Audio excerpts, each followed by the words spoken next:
Nice to be with you. Welcome to the final cabinet meeting of 2025, a year that will go down as the most consequential and successful first year of any administration. They're saying that, not me. Well, I say it too, actually, but a lot of people are saying it. And a lot of that is thanks to the men and women in the cabinet. We're the new and improved cabinet room, I might add.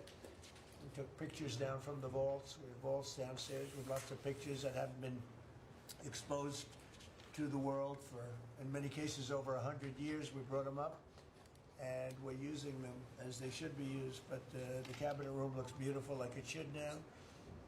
The Oval Office looks beautiful, like it should. It was not. It was like the rest of the country. It was in disrepair. 1 year ago, our country was dead, and said to me by many leaders, we had a dead country. Now we have the hottest country anywhere in the world. It's true. The hottest country anywhere in the world. Think of that. In 4 long years of the Biden administration, there were just $1 trillion of new investments in the United States in 10 months. We've secured commitments of over $18 trillion. So they had, in 1 year, less than $1 trillion. That's in a period of 4 years. Think of it. 4 years, they had less than $1 trillion. In 10 months, we have more than $18 trillion. Is that right, Scott? It's even going to be higher than that. It'll be higher by and the going year, up. sir. And we're waiting for the Supreme Court case, and it's so important and so vital for this country because we're not only respected again, we're putting out wars by our trade policies, and we're taking in hundreds of billions of dollars, and our country is wealthy again and secure again, and it's part of national security, and I hope that goes well. I think it's very important, but think of the number. We're going to be over $18 trillion in 10 months, and which is a record times probably 8 or 10 times, I think more than that, for any country. There's never been a country that's had that kind of an investment ever in history, and there's never been a country that's had half of that. It's a tremendous thing that's taking place. We have companies moving in from all over the world, from Mexico, from Canada, from Europe, from China, from Japan a lot. We just had Toyota's going to spend $10 billion. Toyota's going to spend $10 billion, they just announced, on building new plants in this country. Our workers, they're going to be our workers. But they're spending a tremendous amount. So the stock market is set 46 all-time highs. And this last Friday, which is called Black Friday, was the biggest ever online sales that there's ever been by a lot. More Americans are working today than at any time in the history of our country. I mean, these are the facts we have to get out. And, you know, there's this fake narrative that the Democrats talk about, affordability. They just say the word. It doesn't mean anything to anybody. Just say it. Affordability. I inherited the worst inflation in history. There was no affordability. Nobody could afford anything. The prices were massively high. Do you remember when we took over eggs? You did a great job on that, Madam Secretary. Agriculture, Brooke. Eggs were 4 or 5 times higher than they had ever been. They said don't order eggs for Easter at the White House. And we ended up doing it, and we got the egg prices way down, lower than what they were before. But the word affordability is a con job by the Democrats. They say affordable. I watched the other day where some very low IQ congresswoman talked about affordability. She had no idea. Their prices were much higher. As an example, energy, gasoline, we're now at about $2.50 a gallon. We're going to be, I think, at $2 a gallon. We could even crack that at some point. I'd love to do it. And we could do it more easily if we weren't building up the strategic national reserves, which Biden emptied out before the election so that he could try and get elected, meaning he started it, then he got thrown out of the race, then she took over and she kept it going, and they emptied out these strategic national reserves, which are really meant for something else. They're not meant to keep people happy with their gasoline price. They're meant for war. They're meant for problems, big problems. He emptied it out, and then she continued it during the process of trying to get elected. Didn't work out too well for him. And they virtually brought it down to the lowest level, I believe, in history. And it didn't have much of an impact because the prices were very high. But our prices now for energy, but for gasoline are really low. Electricity's coming down. And when that comes down, everything comes down. But the word affordability is a Democrat scam. They say it and then they go into the next subject. And everyone thinks, oh, they had lower prices. No, they had the worst inflation in the history of our country. Now, some people will correct me because I always love to correct me, even though I'm right about everything. But some people like to correct me and they say 48 years. I say it's not 48 years, it's much more. But they say it's the worst inflation that we've had in 48 years. I say ever. But whether it's 48 years or ever, it's pretty bad. We had the worst inflation that we've ever had. Since last January, we've stopped inflation in its tracks. And there is still more to do. There's always more to do, but we have it down to a very good level. It's going to go down a little bit further. You want to have a little tiny bit of inflation. Otherwise, that's not good either. Then you have a thing called deflation. And deflation can be worse than inflation. But we have it almost, we'll soon be at a perfect level. But we inherited the worst inflation. But we have 20 states that are now selling gasoline at less than the $2.75. Think of that, $2.75. And it was at $5 under Sleepy Joe. Grocery prices are down with the cost of Thanksgiving turkey this year down 33%. It was lower than 33% lower than under the Biden administration. Egg prices are way down 86%, thank you. And mortgage rates, despite the fact that we have an incompetent chairman of the Fed, a real dope, who should reduce rates. I saw even Jamie Dimon said he should be reducing rates. I never saw Jamie Dimon say that. I wonder why he said that. But he really said it because he's right. But we have a guy that's just a stubborn ox who probably doesn't like your president, your favorite president. But they're going to be coming down. We'll be announcing somebody probably early next year for the new chairman of the Fed. I talked to Scott about taking the job, but he doesn't want it. You got the greatest job here. Yes, sir. Right? He said, no, I want to stay chairman. I want to stay right where we are, Treasury. And I think we're doing really great, aren't we? Huh? We're doing great, sir. It's a great team to be part of. Yeah, no, it's amazing. Under my executive order to lower prescription drug prices, which I think is the single biggest thing we've ever done that nobody writes about because you're fake news. I've made unprecedented deals along with Bobby and Oz and all of the people that work on it. A lot of people that you wouldn't even think work on it, but they do, to slash drug prices by 200%, 300%, 400%, 500%, 600%, 700%, 800%.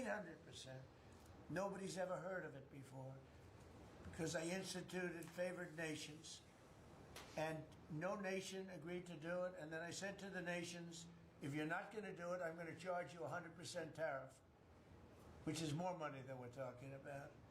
And they said, sir, we'd love to do it. Please, we would be honored to do it. And they agreed that they would go along with the whole thing. Nobody thought you could do it because they felt, number one, you couldn't get the drug companies to do it. So we're paying, as an example, for the, let's call it the fat drug, F-A-T, for fat people. Anybody use it at the table? Don't ask. But the fat drug was $135. Think of that. For certain people, $1,300 for certain countries, $1,300 in New York. So in New York it was $1,300, and in London it was $135. And a friend of mine called me, he said, what is this? Why is it? He got used to paying $1,300. Well, now what we have it down to is, Bobby, what's the number? Like 150 or something? We have it down to a low number, don't we? Huh? Yeah, it's around 100, 125, 150. And think of that. So we got it down from $1,300 to $125 to $140, depending on various countries. In other words, we're paying the lowest price, tied for the lowest price in the world. People said you could never do that because you couldn't get the countries to agree to it. I did. Every country agreed to it because I said, if you're not going to agree to it, that's okay. I'm going to charge you tariffs. And as soon as I said that, they said, we agree. And then we had to be a little tough with the drug companies, but they came along. The bigger problem was the countries. The countries just wouldn't go along with it, but they did. Every country. So we have reduced drug prices by 500, 600, 700, 800, 900%, depending on the drug, depending on the company, depending on all of the different factors involved. Nobody's ever even thought of drug reductions like that, price reductions. And I told you the story that in my first term, I was so proud of myself because I reduced drugs. It was the first time in 28 years that drug prices were reduced. It was 1/4 of 1%. 1/4 of 1%. And I was so proud of myself. I said, it's the first time in 28 years that drug prices went down over the course of a year, over the course of a presidency. 1 year, 1/4 of 1%. I had a news conference. I was so proud. Now I got them down, not 1/4 of 1%. I got them down 400, 500, 600% and more. And the fake news won't write about it. And it's going to have a huge impact on healthcare because a big part of it's buying drugs, buying prescription drugs. It's going to have a huge positive impact because Obamacare is a disaster. I said it years ago and I say it now. And the money should be paid, taken away from the insurance company. Obamacare was made to make the insurance companies rich. Their stocks have gone up 1,000% in a short period of time because the money goes to the insurance company. I want the money to go to the people. Let all the money go to the people. And let the people go out and buy their own health care. And I see on television, people are advertising now, we will help you buy health care. We will go out and help you buy. That's becoming like an industry because of what I said. So something's going to happen. It's probably not going to be easy because the Democrats, frankly, they don't want to make a good deal for the people. They just want to make a bad deal for the country. They want to make a bad deal for the Republican Party. But the Republican Party is united. And I will say that what I would like to do is the money doesn't go. Trillions of dollars get paid to drug companies. And you still have lousy health care. Obamacare is horrible health care. We want it to go to the people and then let the people go out and buy their own health care and they'll do great. They'll do great. So we're negotiating that now with the Democrats. While congressional Democrats want the largest tax hike in history, I proudly signed the largest tax cuts in American history with the Great Big Beautiful Bill. The Great Big Beautiful Bill, the biggest piece of legislation ever signed, and that includes the extension of the original Trump tax cuts, but it's the biggest tax cut ever signed, and it includes no tax on tips, no tax on overtime, and no tax on Social Security. Nobody's ever seen anything like it, so think of that. And in addition, you get, if you buy a car, this is great for our car industry because we have a lot of car plants. We're bringing back the automobile business. 60% of it was stolen because we had incompetent presidents or incompetent trade people. But 60% of it was stolen over the years, and now I think we're bringing it all back. I think we'll be bigger than we've ever been in the auto business. That's not even to mention AI, where we're leading China. You know, we're leading China by a lot. They're not going to catch us. We have to be smart. But if we're smart, they're not going to be able to catch us. They know that. They told me that. Next year is projected to be the largest tax refund season ever. And we're going to be giving back refunds out of the tariffs because we've taken in literally trillions of dollars. And we're going to be giving a nice dividend to the people. In addition to reducing debt, as you know, I inherited a lot of debt. But it's peanuts compared to the kind of numbers we're talking about. So we're going to be making a dividend to the people. And additionally, we're going to be able to reduce debt. And as time goes by over the next 2, 3, 4 years, those numbers are going to go up. And I believe that at some point in the not too distant future, you won't even have income tax to pay. Because the money we're taking in is so great, it's so enormous, that you're not going to have income tax to pay. Whether you get rid of it or just keep it around for fun or have it really low, much lower than it is now, but you won't be paying income tax. We've slashed $1 trillion in costly job-killing regulations, saving Americans an estimated $2,100 for a family of four. The Biden administration was the exact opposite, but times four. They went up $6,000. We went down $2,100. Think of that. To bring down energy, electricity, and utility prices, I ended the Green New Scam. They call it the Green New Scam, one of the greatest scams in the history of our country. They talked about global warming and all that crap, and what they've done to this country. What they've done by allowing 25 million people into our country, many of whom are criminals, many of whom 11,888 are murderers, and we have to get them out, and we're doing it. We're doing it. I think what the job that our law enforcement groups are doing, Christy, you and Tom and everybody, amazing. What you're doing is amazing. I terminated the insane electric vehicle mandate, and look, some people that make electric cars weren't happy with that. But we have to do that because you have to have a choice, whether it's a gasoline-powered car, and we have so much gasoline. You know, China doesn't have gasoline. We do. And whether it's a hybrid, which really are working really well, the combination of electric and gasoline-driven. But we, everybody was supposed to, by 2030, everybody had to own an electric car under the Biden stupidity. And not everybody wants to do that. I like electric cars. I like all cars. They're all good. They all have reasons. But you want to be able to go and buy what you want. I opposed historic tariffs that are now bringing in so much money that nobody's ever seen anything like it. And countries that were ripping us off, including allies, but they were ripping us off for years. I won't use the names. I won't mention Japan. I refuse to mention South Korea. I will not mention names. But they were ripping us off like nobody's ever been ripped off before, and taking horrible advantage of your country. But now we're making a lot of money, because of the tariffs that are pouring in.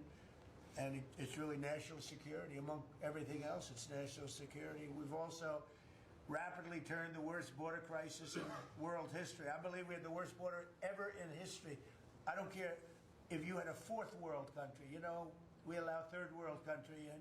We would allow fourth world war countries in also. It doesn't matter. There was never a border that was as bad as our border. We allowed anybody in with no checks, no vetting. So we've rapidly turned the worst border crisis in world history into the strongest border in the history of our country, and probably one of the strongest borders in the history of the world, because we have nobody coming through.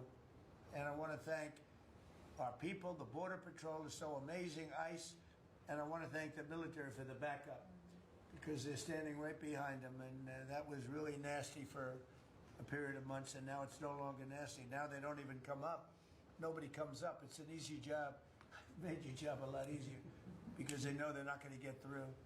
And we take people in, but they have to come in legally. For 6 months in a row, 0 illegal aliens have been admitted into the United States. You believe that? 0. We had millions of people coming in a year, millions.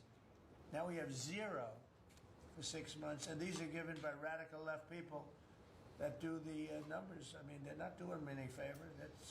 They're being we don't have our net numbers are unbelievable. But we had 0 people in the last 6 months. Illegal border crossings along the U.S.-Mexico border have plummeted to the lowest level ever recorded. And nobody talks about that anymore. You know, it's crazy. They don't talk about it. You think they'd say, well, Trump's done a great job in the border. This country is being destroyed by the border. But you always find something new, like, is he in good health? Biden was great, but is Trump in good health? I sit here, I do 4 news conferences a day. I ask questions from very intelligent lunatics, you people. And I give the right answers. There's never a scandal. There's never a problem. I give you answers that solve your little problems. You go back. and you can't find anything, but you do stories about Biden was in wonderful health. The guy didn't do a news conference for 8 months. If I go one day, I had one day where I didn't do a news conference. There's something wrong with the president. You people are crazy. I'll let you know when there's something wrong. There will be someday. That's going to happen to all of us. But right now, I think I'm sharper than I was 25 years ago. But who the hell knows? By the way, I took my physical. I got all A's, everything. But they said to me, would you like to take a cognitive test? I said, is it hard? They said, yes. I said, well, I'm a very smart person. Who was the last president to take one? No president has ever agreed to take one. Because when you get into the mid-questions, meaning, 10, question number 10, 11, 12, 28, 30, they get harder and harder. And they said, would you like to do it? I said, well, no reason to do it. Nobody's ever done it. I'll do it maybe, but there's really no reason. They said, sir, the problem is this is Walter Reed Hospital. And that's a military hospital. And that means that things are, sort of open. It's not like private where you have, if you do poorly, we'll have to, probably you'll find out. I said, I won't do poorly. I'm a smart person, not a stupid person. And as the doctor will tell you, I aced it. Right, Susie? I aced. I got every question right. And these are tough questions. These are questions that I would say 99% of the people that I'm talking to right now, meaning the people from the fake news, would not do well in those exams. But I'm the only one that took it. I got every single question right. And then I read in the New York Times, is Trump sharp? Trump is sharp, but they're not sharp. That's why they're going out.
I haven't met one person, there's not one person I've met that doesn't like it. Think of it. We won World War I, World War II, everything.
told the parents that she was getting a promotion, and they were so proud of her. And then they get a call that this happened.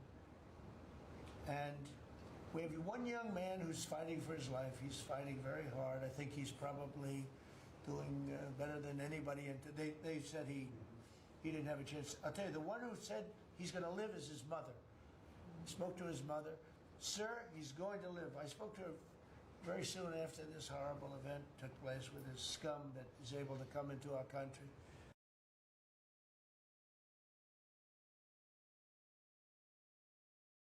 Thought that. Nobody thought that.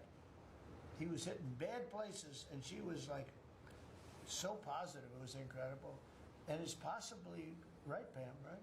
Possibly right. Boy, it would be amazing. If he lives, it would be amazing. A miracle, actually. But we're very proud of those two people. We're very proud of the National Guard. We're very proud of our military and our police and our firemen and women.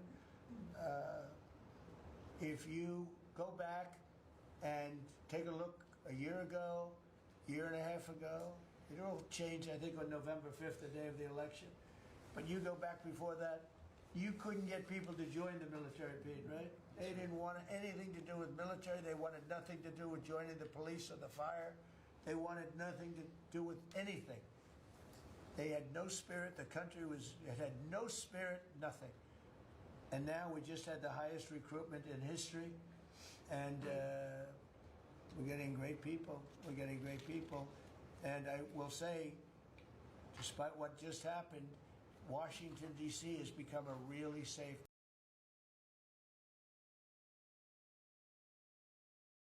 effective, because we were really, really effective, and we are. And Washington, D.C. is now considered a very, very safe city. We had crime numbers a year ago that was so bad, embarrassment, that the city, the capital of this country, could have numbers like that. And Washington now is, no murders, no this. It's been a miracle also what happened here. And now we're in Memphis, and we're going to New Orleans pretty soon. Over then, the governor called me. He'd like to have us go there. Governor Landry, great guy, great governor. He's asked for help in New Orleans, and we're going to go there in a couple of weeks. And we're doing a real job. Even Chicago's down a little bit because we have a minor force there. We could knock it down within 4 or 5 weeks. We could bring it down to almost nothing. But we have a governor that's grossly incompetent, and we have a mayor that's even more incompetent than the governor. He's a very low IQ person. And typically low IQ people don't make good mayors. So I want to thank all of our cabinet members. They're high IQ. Let me see, one. Yeah, generally speaking, a couple of them a little concerned about that. No, but I want to thank, we have a great cabinet, amazing people. All of them, sort of have become stars. We're getting credit for the good cabinet, actually. And I just want to wish everybody a great holiday. We've I think, done a great job with the White House, bringing the White House back. You see the Palm Court that was redone.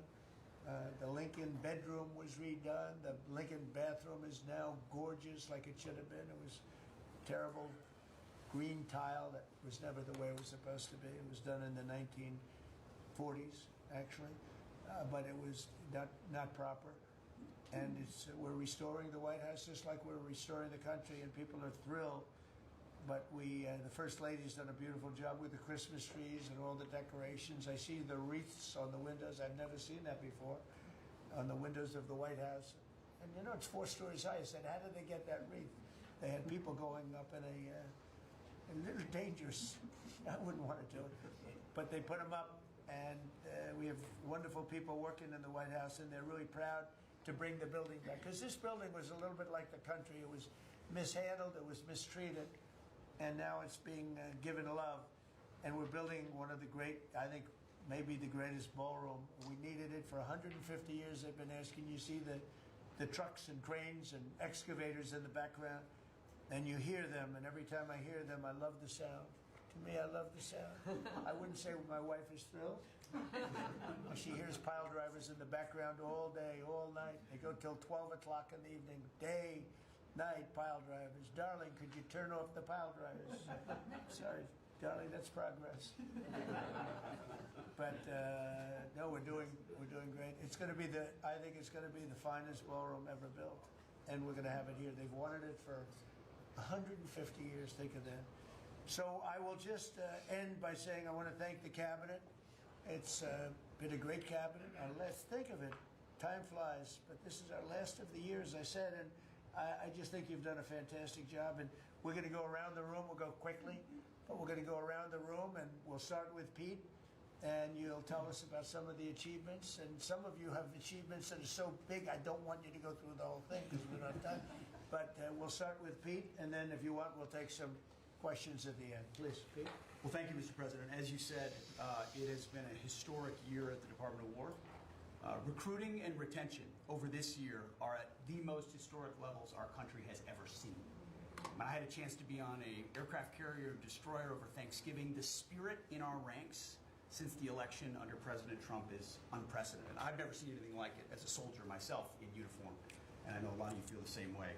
We've ripped out the DEI and the political correctness. It's all merit-based at the department. We're getting back to basics: accountability, training, readiness, lethality, and that's reviving that spirit. And Mr. President, we're rebuilding the military, historic investments. I just took briefings on the Golden Dome and F-47, next generation capabilities that are going to make sure that for generations to come, America has the most powerful, most capable, most lethal military in the world, which you have rebuilt once and we're rebuilding again. And then we're reestablishing deterrence and credibility. If you look at what happened, we deal with every day the outcome of what happened in Afghanistan, the debacle under Joe Biden. We just dealt with it in the streets of Washington, D.C. with those 2 National Guardsmen. And then what happened on October 7th with Hamas, what happened in Ukraine, a war that never would have started under President Trump. We're having to rebuild that. So whether it's freedom of navigation and taking the fight to the Houthis, whether it's Midnight Hammer, those beautiful B-2s going 37 hours back and forth, undetected, delivering with precision, and Iran not getting nuclear capabilities, Europe and NATO stepping up to 5%, locking down our southwest border. It's been an honor to work with Christy and Tom and everyone else down there to lock it to 0, operational control of our border. And then it's getting after and going after narco-terrorists and designated terrorist organizations in our own hemisphere. As I've said, and I'll say again, we've only just begun striking narco boats and putting narco terrorists at the bottom of the ocean because they've been poisoning the American people. And Joe Biden tried to approach it with kid gloves and allow them to come across the border. Cartels take over community, 20 million people, hundreds of thousands of Americans poisoned. And President Trump said, no, we're taking the gloves off. We're taking the fight to these designated terror organizations, and that's exactly what we're doing. So we're stopping the drugs, we're striking the boats, we're defeating narco-terrorists, and we're standing... And Pete, you may say one thing, that drugs coming in through the sea by sea are down 91%. And I don't know who the 9% is. I'm not sure either, sir. But down 91% by sea. We've had a bit of a pause because it's hard to find boats to strike right now. Which is the entire point, right? Deterrence has to matter, not arrest and hand over and then do it again, the rinse and repeat approach of previous administrations. This is meant to get after that approach. And I will just end by saying, as President Trump always has our back, we always have the back of our commanders who are making decisions in difficult situations, and we do in this case and all these strikes. They're making judgment calls and ensuring that they defend the American people. They've done the right things. We'll keep doing that, and we have their backs, Mr. President. Good job. Thank you very much. Howard? So we set out to stop the ripoff of the United States of America. This is about global change of trade. We've been ripped off since 1945 when we set this policy. So we set out, and together with my partners, Jameson Greer and Scott Bessent, we set out to change that. So we started, the first one was the UK deal, right? We asymmetric. They pay us 10%, and we get charged nothing. That allows us to export, and that began the process. Then we did the biggest, the European Union, 450 million people, $20 trillion economy. They completely opened their borders to us, and we charge them 15%. That makes America $100 billion a year and turns it back to where our economy is the best. And so it proved that President Trump's trade agenda was the right trade agenda. Then we go to Japan and Korea. They offer us $750 billion in cash to build in America at the president's direction. And we're going to start as an example, nuclear, right? We need to have a nuclear arsenal in America of power, the generation of power. So we're going to build hundreds of billions of dollars, financed by the Japanese and the Koreans, meaning they give us the money, we build it here, and we split the cash flow 50-50. We're going to build ships, $150 billion worth of ships in America that changes the way things work, right? After those trade deals, then you go to how are we going to reshore, right? Let's start talking about the auto industry, right? We've been competed against by Koreans, the Japanese, the Europeans. We're kicking our tail. President Trump changed it. 25% tariffs, bring it all home. This year, General Motors stock up 40%. Ford up 34%. And on the same day that we announced we had set all the tariffs, Sean Fain, the head of the United Auto Workers, called and said, I can't believe I'm calling a Republican Secretary of Commerce to tell the president that this is the greatest administration for auto workers in America. The stock's up and the auto workers up. That proves that President Trump understands how to take care of the whole ecosystem, both the companies and, more importantly, the people who work there. Semiconductors, right? We didn't build any. The Biden CHIPS Act was a $60 billion giveaway, right? We've now turned that. $300 billion is committed to America.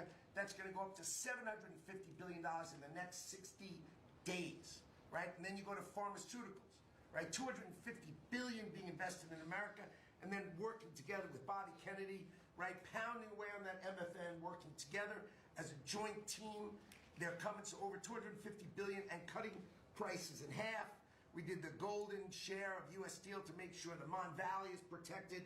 Intel gave us 10% of the company, make tens of billions of dollars, right? And the last thing I will say is a year ago today, I was working on transition with President Trump, right? To build the greatest cabinet ever for the greatest president ever. And I, as I sit here today, I can't be more proud of how you did it, sir. You've created the greatest cabinet. It is a joy to be at this table. Very good. You know, one thing we will mention, so they came to see me from Intel, and they had a problem. I said, look, we'll fix your problem, but I think the United States is entitled to 10% of your company. And the chairman looked at me and he goes, you have a deal. Tell him, how much money have we made since I made that deal? It's only $40 billion. $40 billion. We made $40 billion. That was, what, 3 months ago?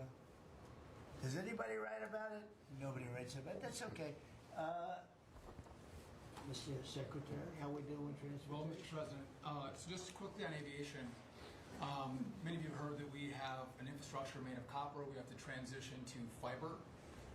The last administration said it was going to take more than 10 years to complete the transition from copper to fiber.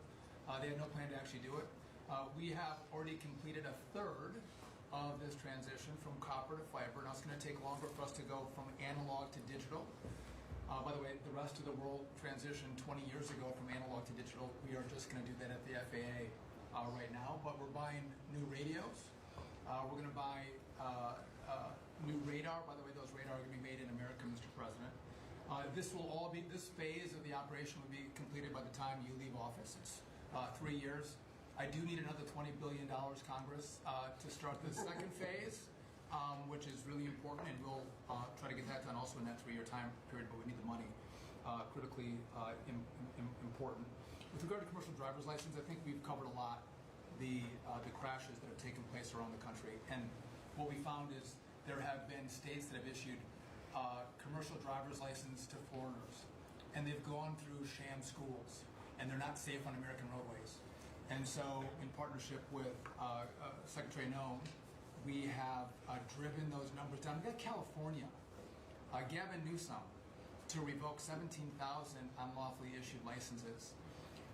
We've closed down half of the fake schools that give out these fake licenses, all critically important. Governor Tim Walz of Minnesota gave 33% of these licenses unlawfully. People that should never have a driver's license driving a big rig on American roads, endangering the American people. Shameful. We've cleaned up Union Station here in D.C. per your directive. We're going to rebuild Penn Station in New York. We're going to break ground at the end of 2027, get that project operational.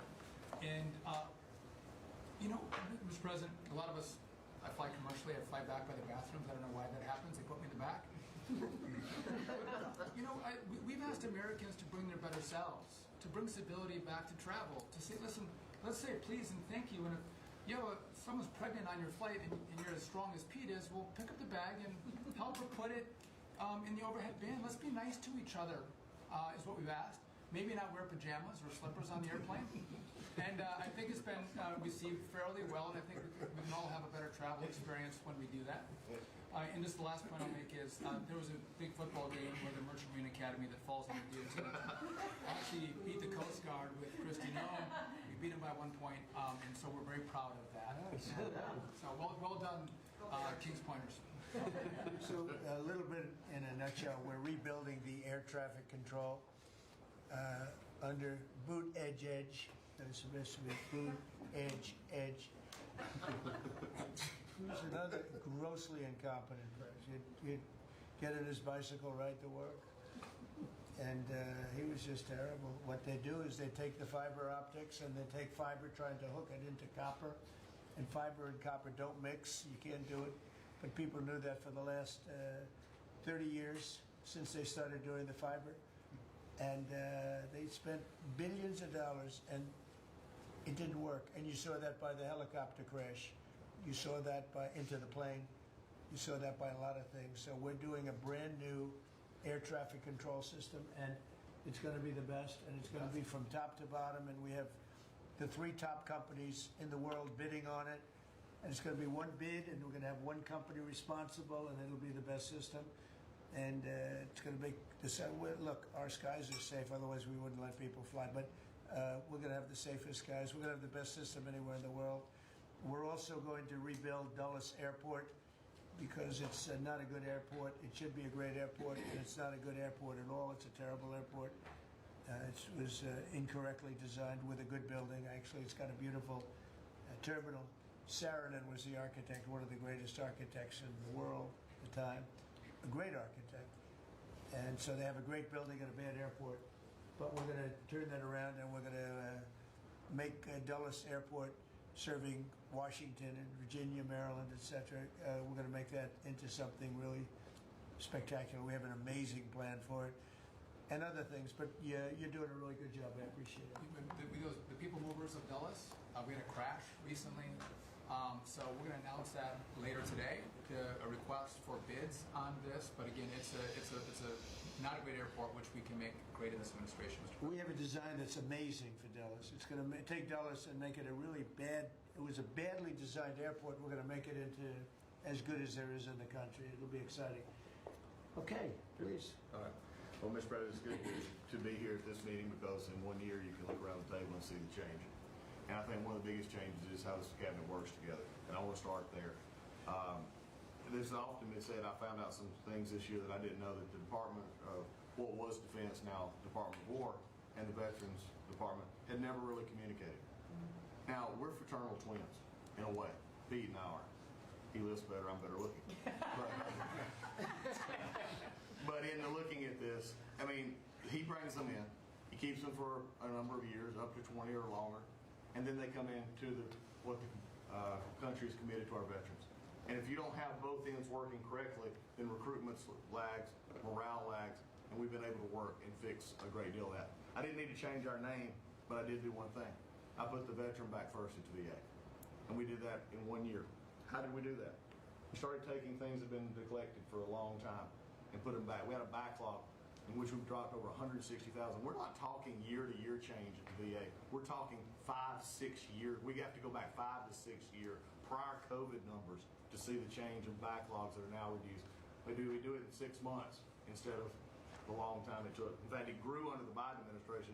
It shrank over 160,000 under us. CHAM VA, which is a program we have, is basically been back to day to day. It was at a terrible state, which delays and claims and everything's going on. We got that back. We're doing things like taking a new look. I have one question that I ask when I go to my hospitals, with probably over 170 hospitals, 1,200 clinics, and I ask the people one thing, Mr. President. I said, what are you doing right now that if you were just honest and I wasn't standing here, you say, this is stupid. It's been amazing what we've gotten and the feedback that we've had. We've been able to change how we do credentialing, how we do privileging, how we do hiring. We're all working through that, and it has all made a difference for our veterans as we go forward. CNP exams for veterans out there listening. If this is the one for disability claims, where they say, well, let me send you to a doctor to make sure. Most of the time we have that already in the record. We're working now where those could actually be changed, where we just look at the record and not have to send them to the doctor. That's almost a $3 billion savings that we can let, and also not taking what the veterans get. We're also getting ready to announce here pretty soon a reorganization that's going to bring our hospital system organizationally in line with the 21st century. We are the largest healthcare organization. It's about time we acted like it, Mr. President. You gave that leadership, and we're going to do it. And also one thing, community care contracts getting ready to go out. It's one of the largest contracts in the federal government, but it does exactly what you and I have talked about before, making sure that our veterans can get care in the system or in the community, wherever they want it. We're getting ready for that. Now, I have one thing for all the press who really enjoyed the first of the year, saying, oh, you know, they're going to cut all these jobs, 80,000 this, 80,000 after the VA. Mr. President, every success that I just gave you came after the fact, or pretty much after that, we had 30,000 take early retirement. Early retirement, no risk, although you reported it as loss and risk, you can't help yourself. 30,000 took the retirement. Every bit of the success that I just told you about came with a reduced workforce. It was a motivated workforce that said, how can we take care of veterans? That's what this cabinet does. That's what we're doing for you. And you've got the highest approval rating we've ever had at the VA, so that tells you something. You're doing a great job. Thank you very much. Jameson, please. There's been some activity on trade this year. For about 75 years, we had a system, global trading system, that was premised on the United States having totally open borders, right? Not just on immigration, but on goods and services, and everyone else generally kept higher tariffs, higher non-tariff barriers, etc. Obviously, the outcome was we had a huge trade deficit. You took it head on. You gave all of us who work on the file a lot of leverage. So we spent the past 10 months or whatever we've been doing now just going around the world and flipping the script.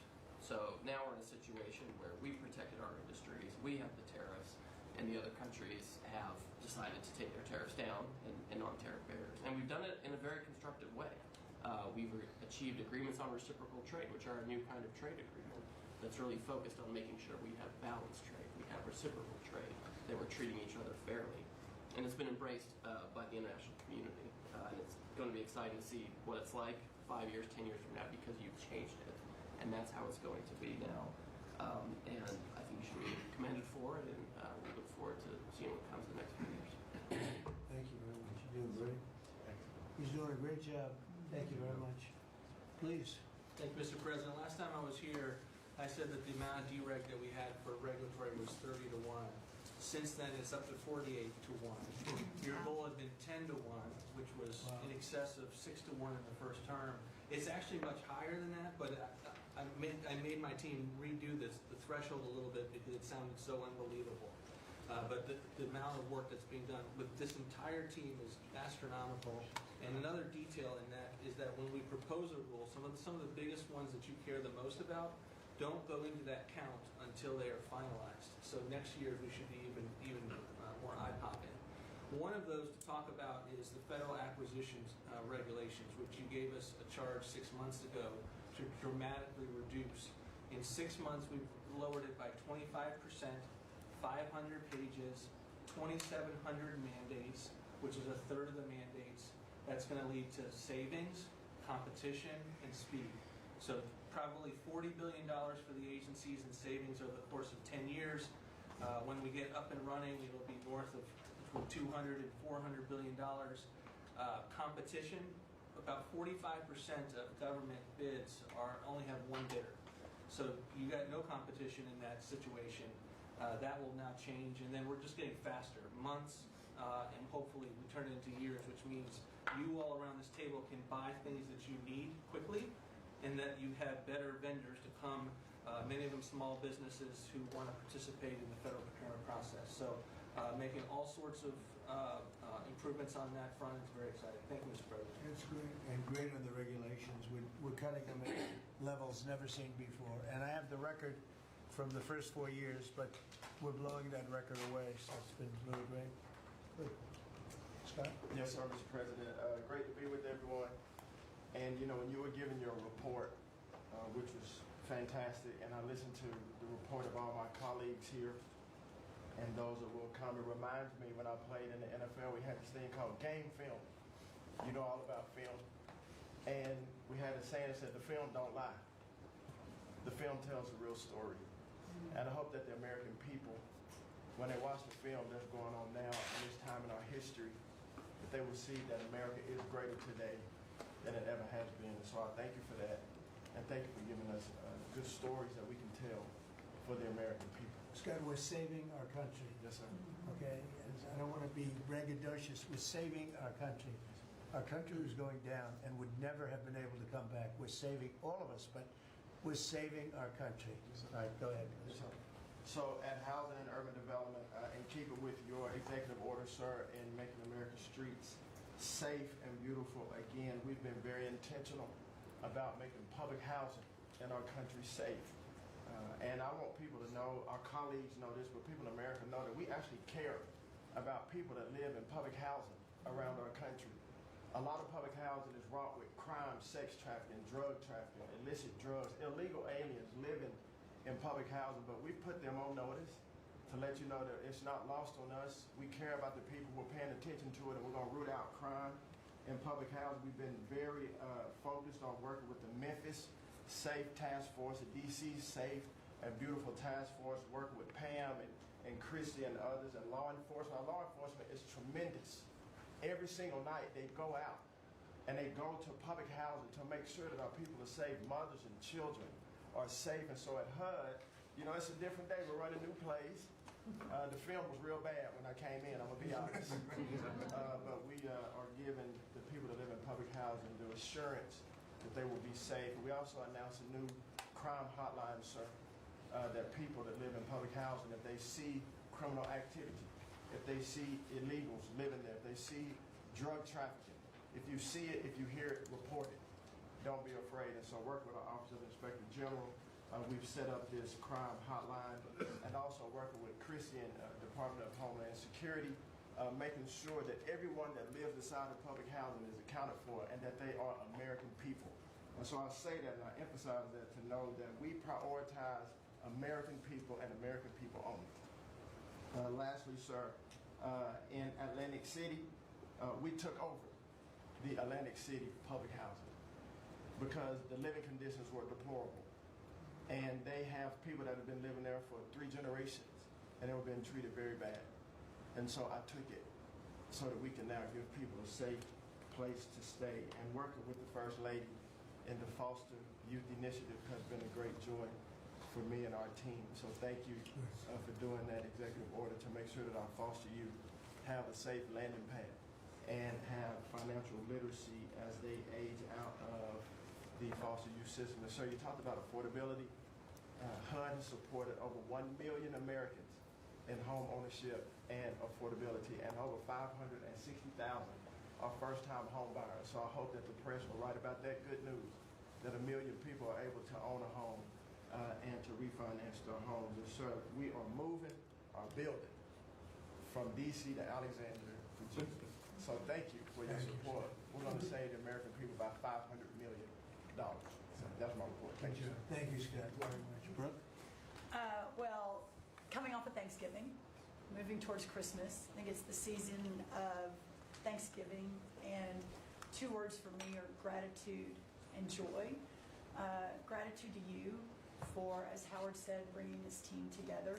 I say a lot, but I'll say it again, that this is like family at this point, and I don't know that there's ever been an organization like this, at least a government like this in the history of our country. These jobs are hard, but the joy every day in getting to fight for America and save the country is the privilege of all of our lifetimes, I believe. So thank you for that. At U.S. Department of Agriculture, the People's Department, Abraham Lincoln launched this department in 1862. But under your leadership, we have finally, again, put farmers and ranchers and rural America first. In the last year, it's no longer DEI, climate change, sending out money based on the color of a farmer's skin. It's now about literally putting farmers back at the center of it. And under the last administration, we talked a lot about affordability. We'll continue to talk about that. But under the Biden administration and the destruction of our economy and the cost of inflation, interest rates for farmers and ranchers went up 73%. Labor went up 47%. Fertilizer went up 36%. Fuel went up 28%. So when you think about the extreme economic strain that a lot of our farmers are under in our farm economy, these are massive, massive numbers that will take some time to get out from under. But we've already seen the beginnings of the movement toward more affordable food, housing, fuel, et cetera, and that will only continue to trend as we work to solve those issues. My partners in trade, of course, they do the work, but I'm constantly talking to them about selling more soybeans, selling more corn, getting more of our products out. But when we really think about how to solve for this idea that for so long our farmers, many of them have been farming for government checks instead of moving their product around the world, these trade deals change that forever. And it isn't one trade deal or two trade deals, it's dozens of trade deals. And so talking about rural prosperity and bringing the golden age back to rural America, which has been lost for too long. We're going to focus on that next year, hopefully with our Vice President, many of our cabinet members. But the opportunity to do that under these new trade deals is unprecedented. And so just putting farmers first, our ranchers first, Mr. President, is such a huge priority and an accomplishment of the last year. The second quick thing is lawfare, and I know you know this better than anyone in the country. When a government politicizes and weaponizes their power to go after average, everyday Americans, well, from you, the top of the HEPA's president, but all the way down to the ranchers in South Dakota, the Maud family, who were facing jail time over a fence line dispute that had been in their family for 130 years. We fixed that. A family, the Henry family in New Jersey, who were facing their farm being taken away for eminent domain to give to affordable housing, we fixed that. So being able to completely change the trajectory of private property rights, but especially as it has to do with our farmers and ranchers in our rural communities, changes everything for our country. And then the third thing, we have so much great things to talk about at USDA, but the third thing, which became very much a part of the national conversation during the Democrat shutdown, was SNAP reform, food stamp reform. When all of America saw what so many of us know and have been working on, but when you have so much rampant fraud in a program that 42 million Americans participate in, now a big good piece of news that I hope is written about, since you became president, about 800,000 of those 42 million have moved off of food stamps, which is hopefully the plan with better jobs, higher wages, etc. But still, when we found 186,000 dead people's Social Security numbers being used, 500,000 people receiving benefits more than twice. We had a couple of people receiving benefits in 6 states.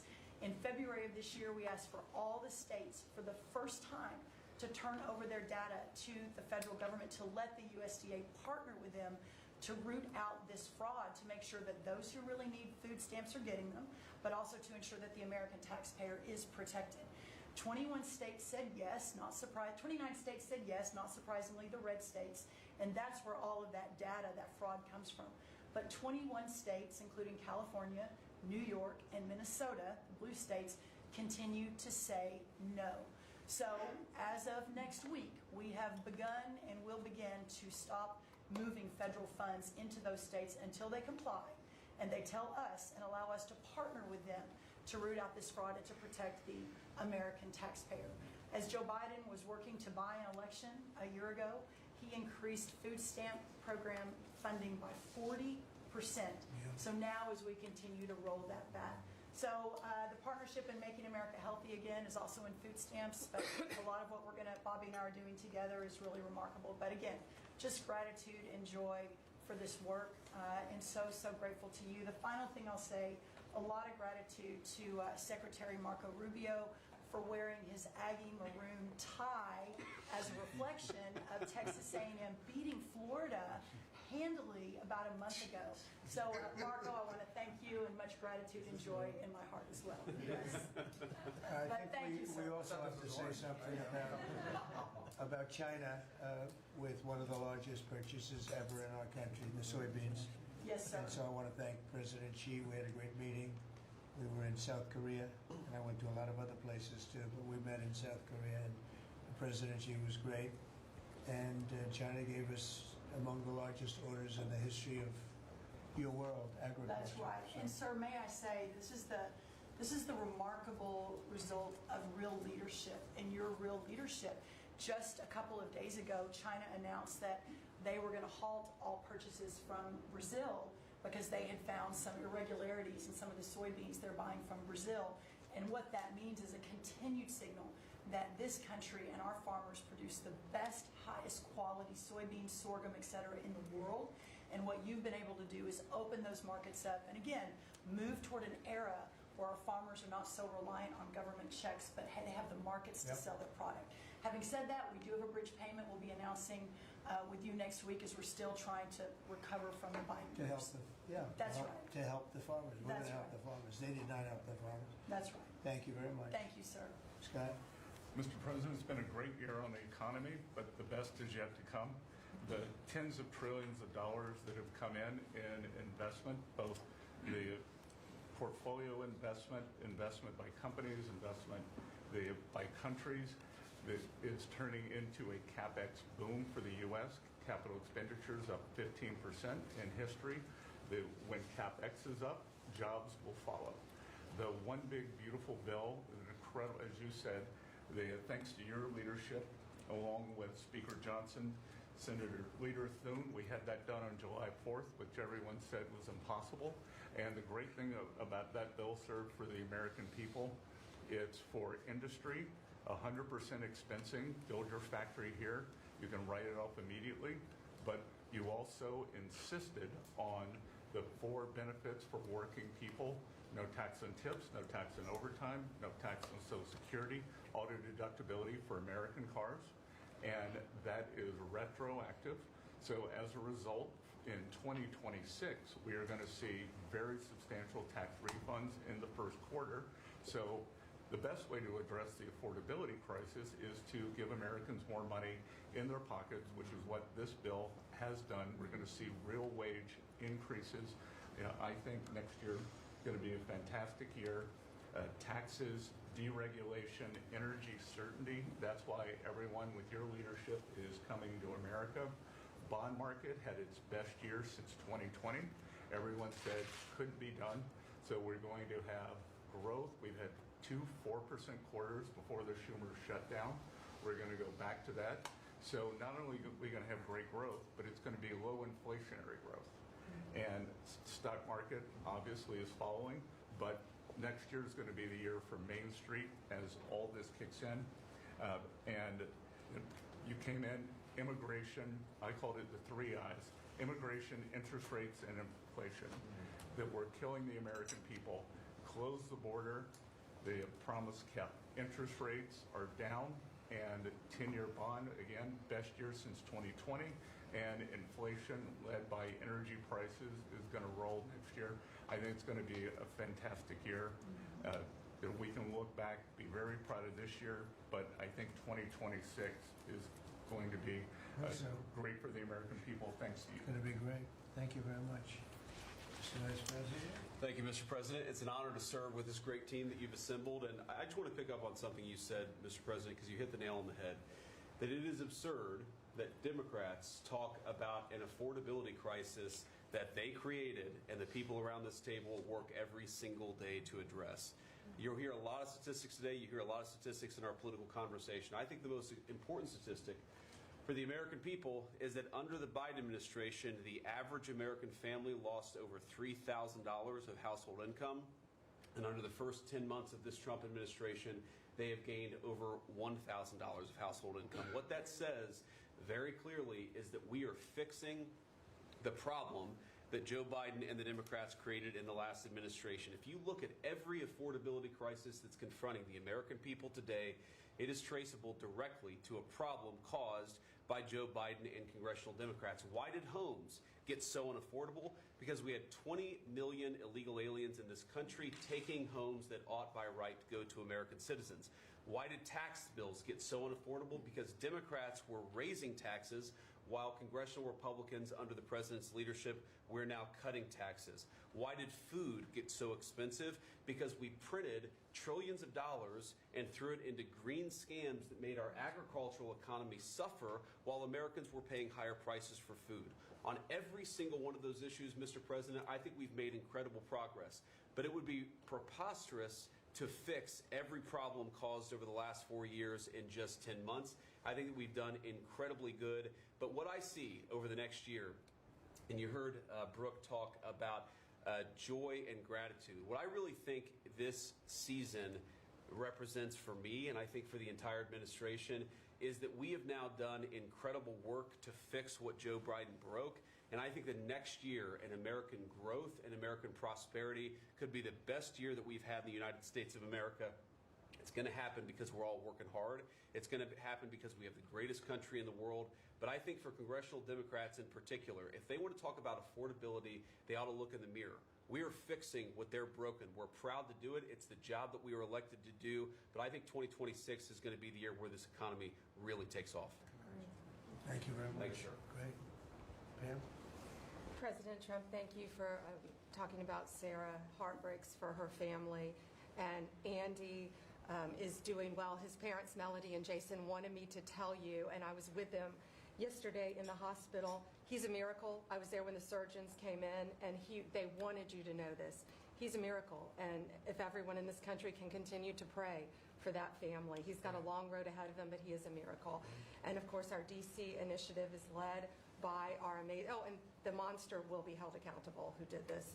Our marshals, of course, are leading the D.C. Safe effort.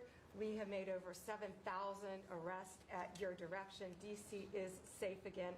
Working with everyone around this table, Pete and everyone. Scott and I were in Memphis together last week. And everyone, and Bobby, your HHS, doctors and medics are on the ground to help people in Memphis and D.C.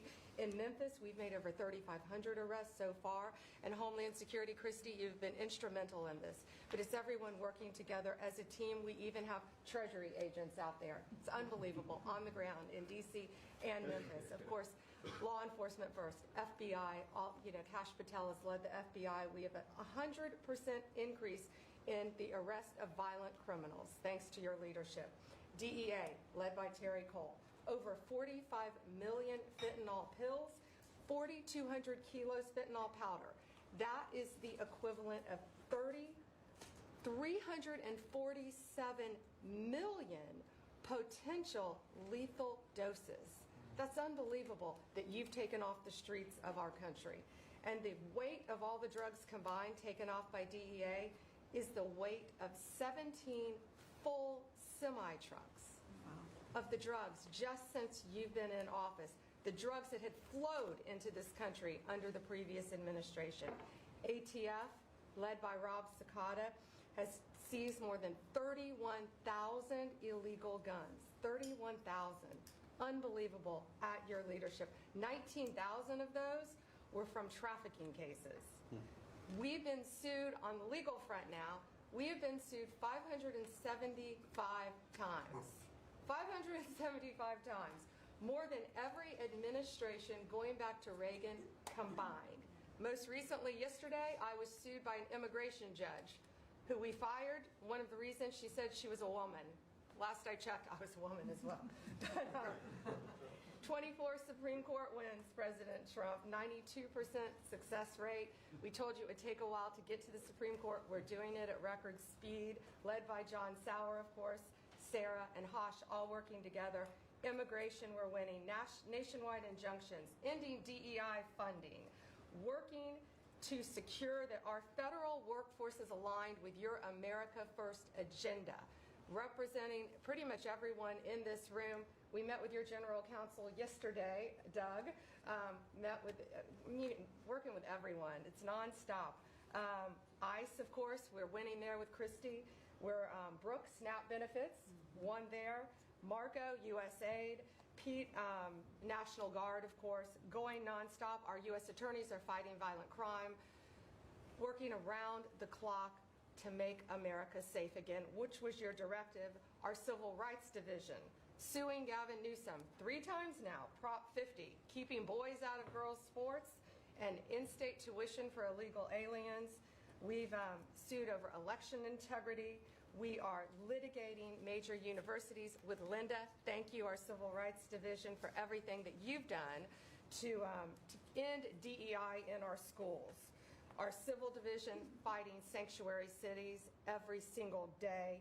And of course, our Antitrust Division with Google, major settlement. Our attorneys are working on terrorism, TDA, MS-13, Antifa, President Trump. We've charged more than 500 defendants with assault on federal officers thanks to your directive. And also, we have dropped countless cases against Americans that were prosecuted under the Biden administration, including J6, COVID, FACE Act, and more. And as everyone knows, we cannot talk about pending grand jury investigations, but no one is above the law, and that includes what happened in Arctic frost.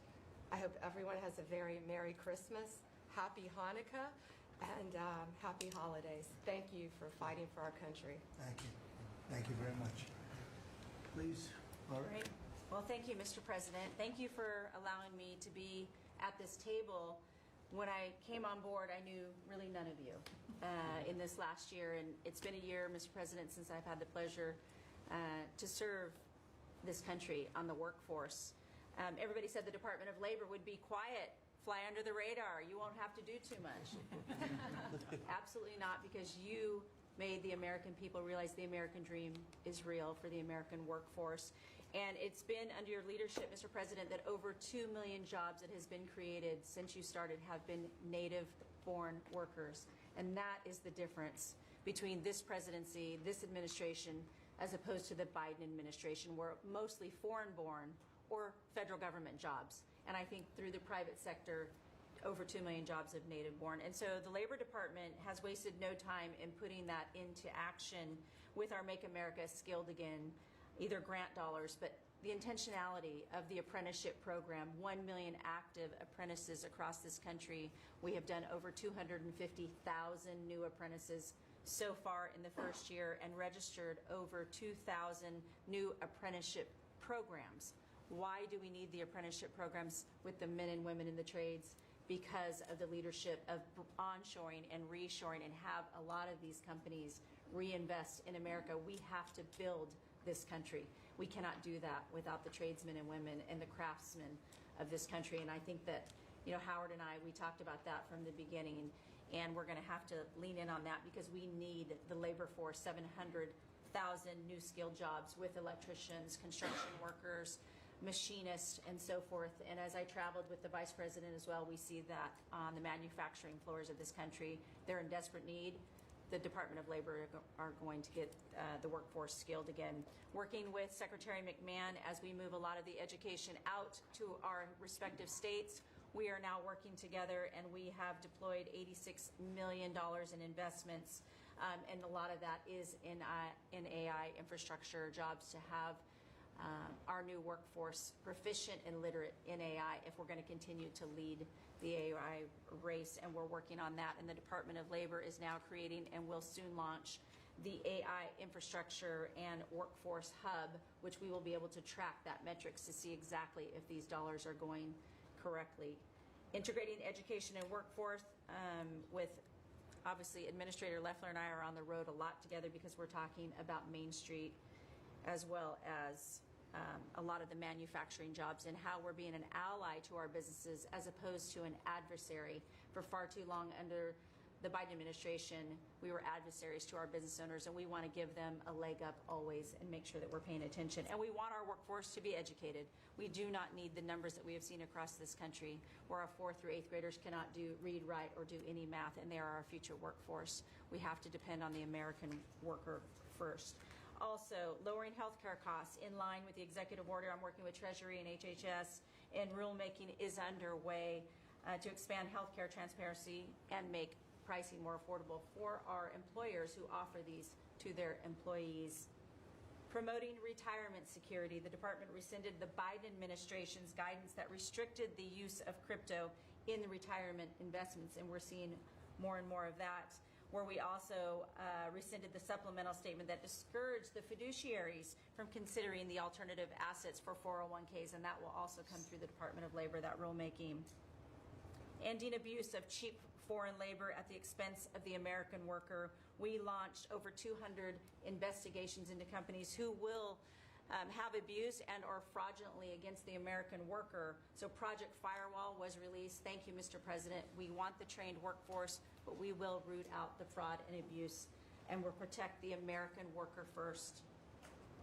And slashing the job-killing regulations. The department has rescinded discriminatory DEI practices, and I will tell you, reducing compliance costs for businesses as it was for DEI has saved American businesses nearly $1 billion this year by just getting rid of DEI for that compliance cost that they've had to do. So, Mr. President, continuing to skill the American worker, the American workforce is going to be my mission. We have to do it faster. We have to do it quicker. We have to build so that the American people can realize that American dream that you have laid out so eloquently. And it's an honor to serve under this administration and to talk to the American workers who believe in the American dream again, the pride on their face, the pride of the American worker, the skilled men and women who build with their hands. It's an honor. So thank you, and Merry Christmas. Very good job. Thank you very Thank you. much. Chris. Mr. President, I am honored and frankly inspired to sit at this table with this incredible team of leaders that work every day for one and only one constituency, the American people. Not this group or that group, the American people. The price of energy is very much on the mind of Americans. The biggest determinant of the price of energy is politicians, political leaders, and policies. That's what drives energy prices. Under your leadership, what we've seen in the United States is just a steady drop in the price of gasoline, a huge consumer cost for Americans.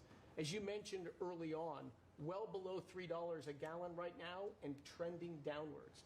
There are a number of stations in the heartland of America with $1.99 signs flying today. That's simply impossible without the leadership and changes you've brought. Now, of course, you can go to California, where the average price of gasoline is between $4.50 and $5 a gallon today in California. That's just bad political leaders there and bad policies in California. And taxes.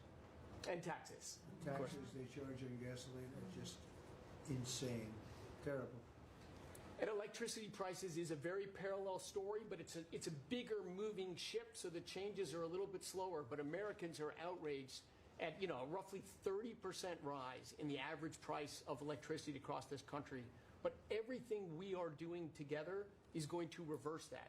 Not just stop the rises, but start a downward trajectory in electricity prices. And I can say that with confidence, not because we think these policies will work. We know these policies will work, and I'll get to that in a second. We're going to stop closing power plants. We've already done that, of course. Stop closing the coal power plants and natural gas plants that were shut down. We've got over 30 gigawatts of generators just sitting there today, not allowed to run. Well, of course, we're fixing that immediately. We're going to bring on from our existing grid tens of gigawatts more capacity that'll drive down the cost of electricity. But if we look at the last 5 years to see what works and what doesn't work, the most Trump-aligned policies in the electricity sector were by, no surprise, one of your cabinet members, Secretary Burgum, for 8 years governor of North Dakota. Over the last 5 years, production and demand for electricity in North Dakota grew 35%. Think what data center boom's going to do. And what happened? Electricity prices went down. Didn't rise slowly. They actually went down those 5 years. That's the answer. Trump-aligned energy policies increased demand for electricity. Nebraska and Texas, more Trump-aligned states, had significant growth in demand for electricity. They had electricity price rises, but well below the price of inflation. Unfortunately, Biden brought all of us a lot of inflation. If you look at the other end of the spectrum, California, New York, Massachusetts, Connecticut, Maryland, I could go on. What happened in those states? Policies and politicians that force the building of unreliable electricity generation, which requires new infrastructure and transmission lines. And what happened? Today, they produce less electricity than they did 5 years ago. A lot of spending money and less electricity. What does that mean? Of course, much faster rises in the price of electricity. Blue states have had 1.5 times faster rise in electricity prices than red states. Red states alone, less than inflation. We need to bring those policies. You are bringing those policies to the national level. We hope the blue states will come along with us, but your policies are going to start the decline of electricity prices nationwide under your leadership by just bringing back common sense. So thank you for allowing me to be part of this team. For people here who are focused on winning, special thanks to Howard and Scotty who were there with me to see the Denver Broncos win on Monday night. Now we want nationwide wins on energy for 3 more years. And we're doing more energy production than we've ever done by far right now. Records across the board that'll continue to be reset every year you're in office. Thank you very much. Well, Mr. President, thank you for giving me a very interesting job. Some days it's a little controversial too, but it's been an honor to work for you. You are a great American.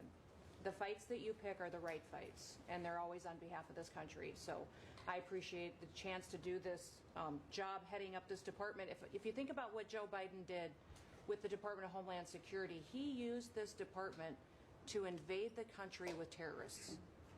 He opened up the borders, let anybody come in that wanted to. He put them on airplanes. He let them through our airports. If they could figure out a way to get to our shores and in our country, he just opened the door and invited them in. So it's our job to get them out. And I want to thank you for this team, because I look around the table and I think every single person here has helped me do my job over the last year. They've supported us at the border and given us resources. Marco negotiates all the travel documents and relationships with other countries to take their people home. 2 million people have gone home already. The people that were here illegally, you've removed from our country and sent home. And we're going to send more home for the holidays too, and make sure that they get to be with their families in their countries. Yes. Mostly the bad ones. That's right. Pam, Focus is the bad ones. that's right. And there are a lot of them. Terrible, horrible people. And Pam, make sure she's fighting for us in court so that we can get up every day and be bold. We're going to hire our 10,000th ICE officer. Will be on the job within 10 days. So we have hired 10,000. We've had hundreds of thousands of applications. We've got within the department, TSA went through this government shutdown without any delays. They all showed up for their shifts and worked hard doing security.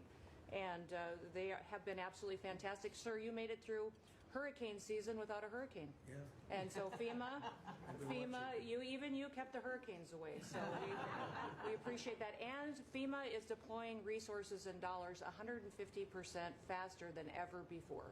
So if somebody does have something bad that happens to them, you are immediately there helping them and telling them they have the resources to get back up on their feet. So we have built and deployed hundreds of miles of border already. You have cut the fentanyl flow over the southern border by over 56%. You've saved hundreds of millions of lives with the cocaine you've blown up in the Caribbean. And, you told me to look into Minnesota and their fraud on visas and their programs.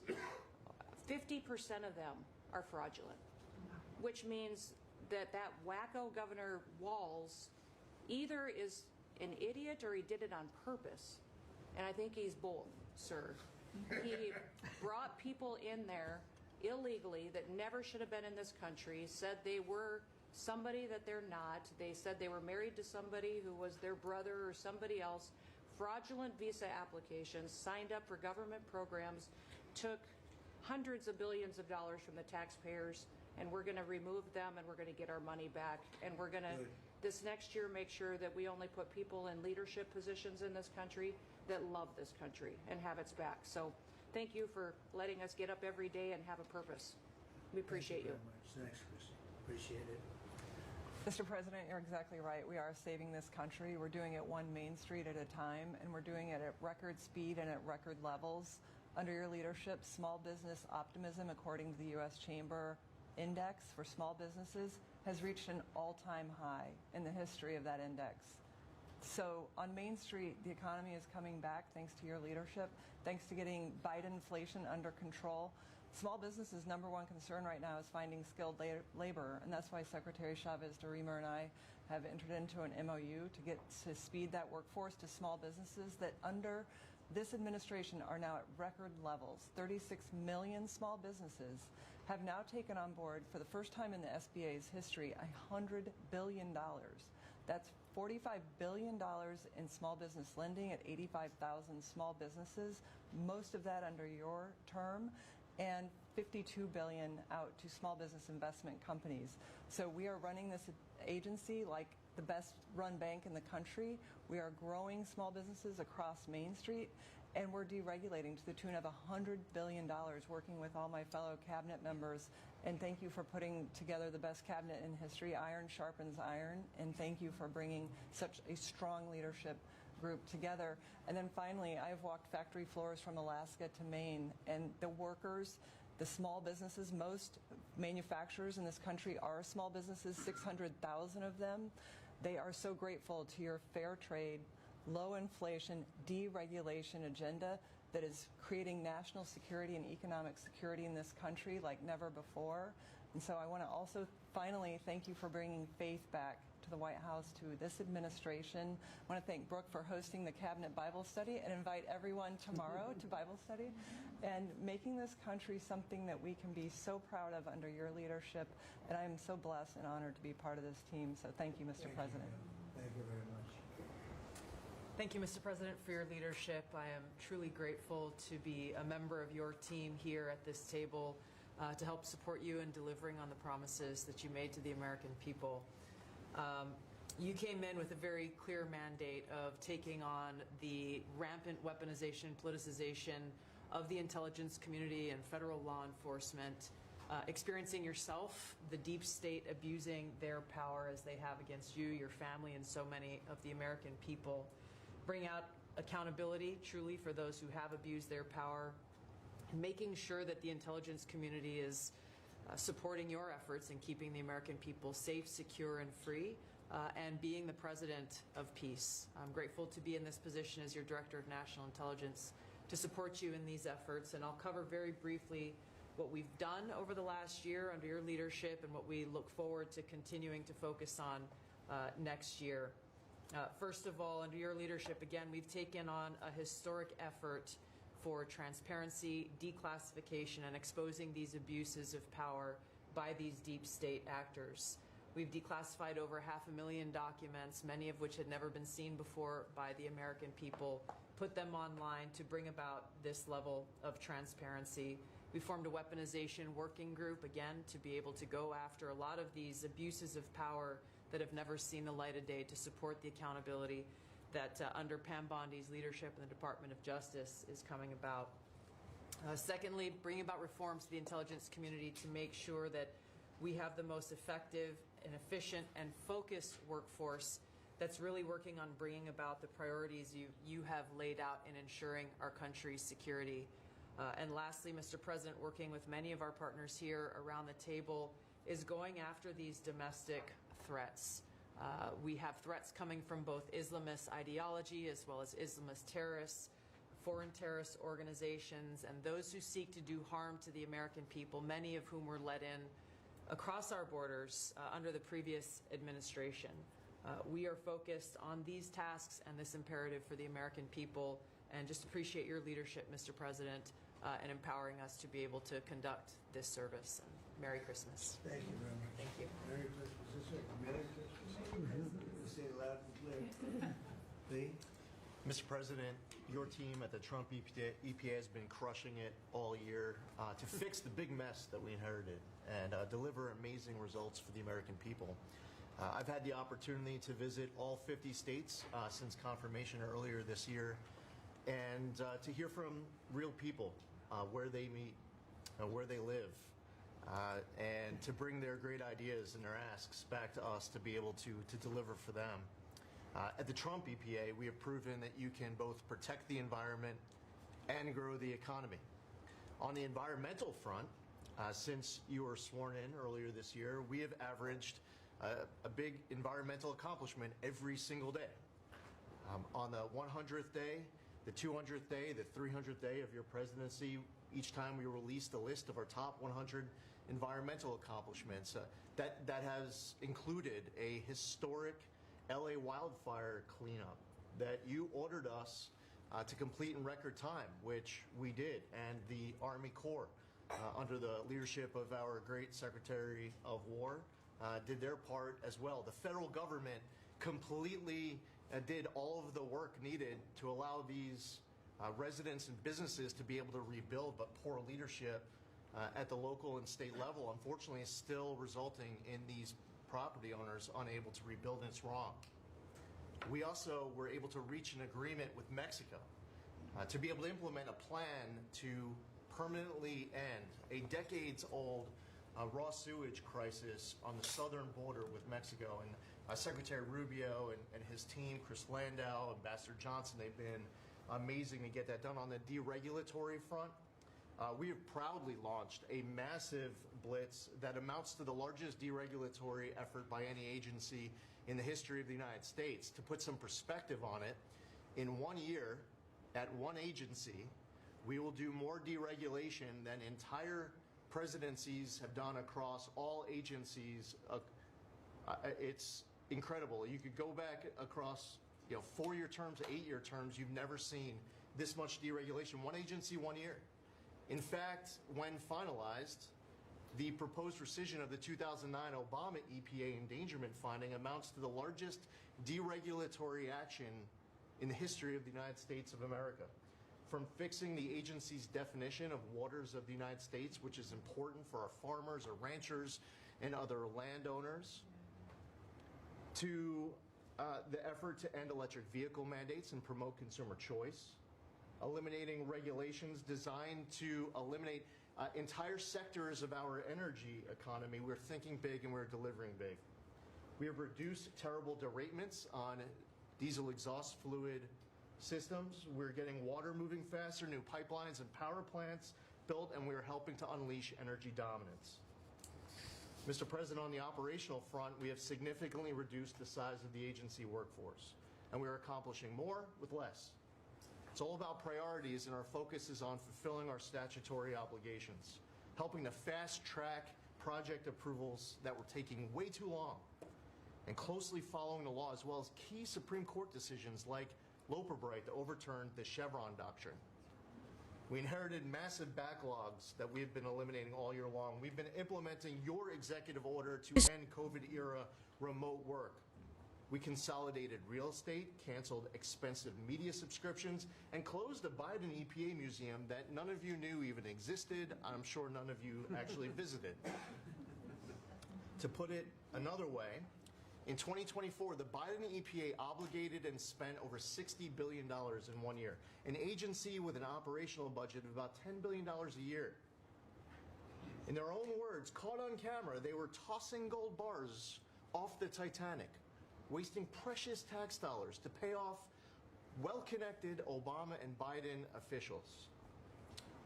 And they were doing it without any apology or regret. The Biden EPA, in fact, was amending grant agreements just days before you came into office to reduce agency oversight.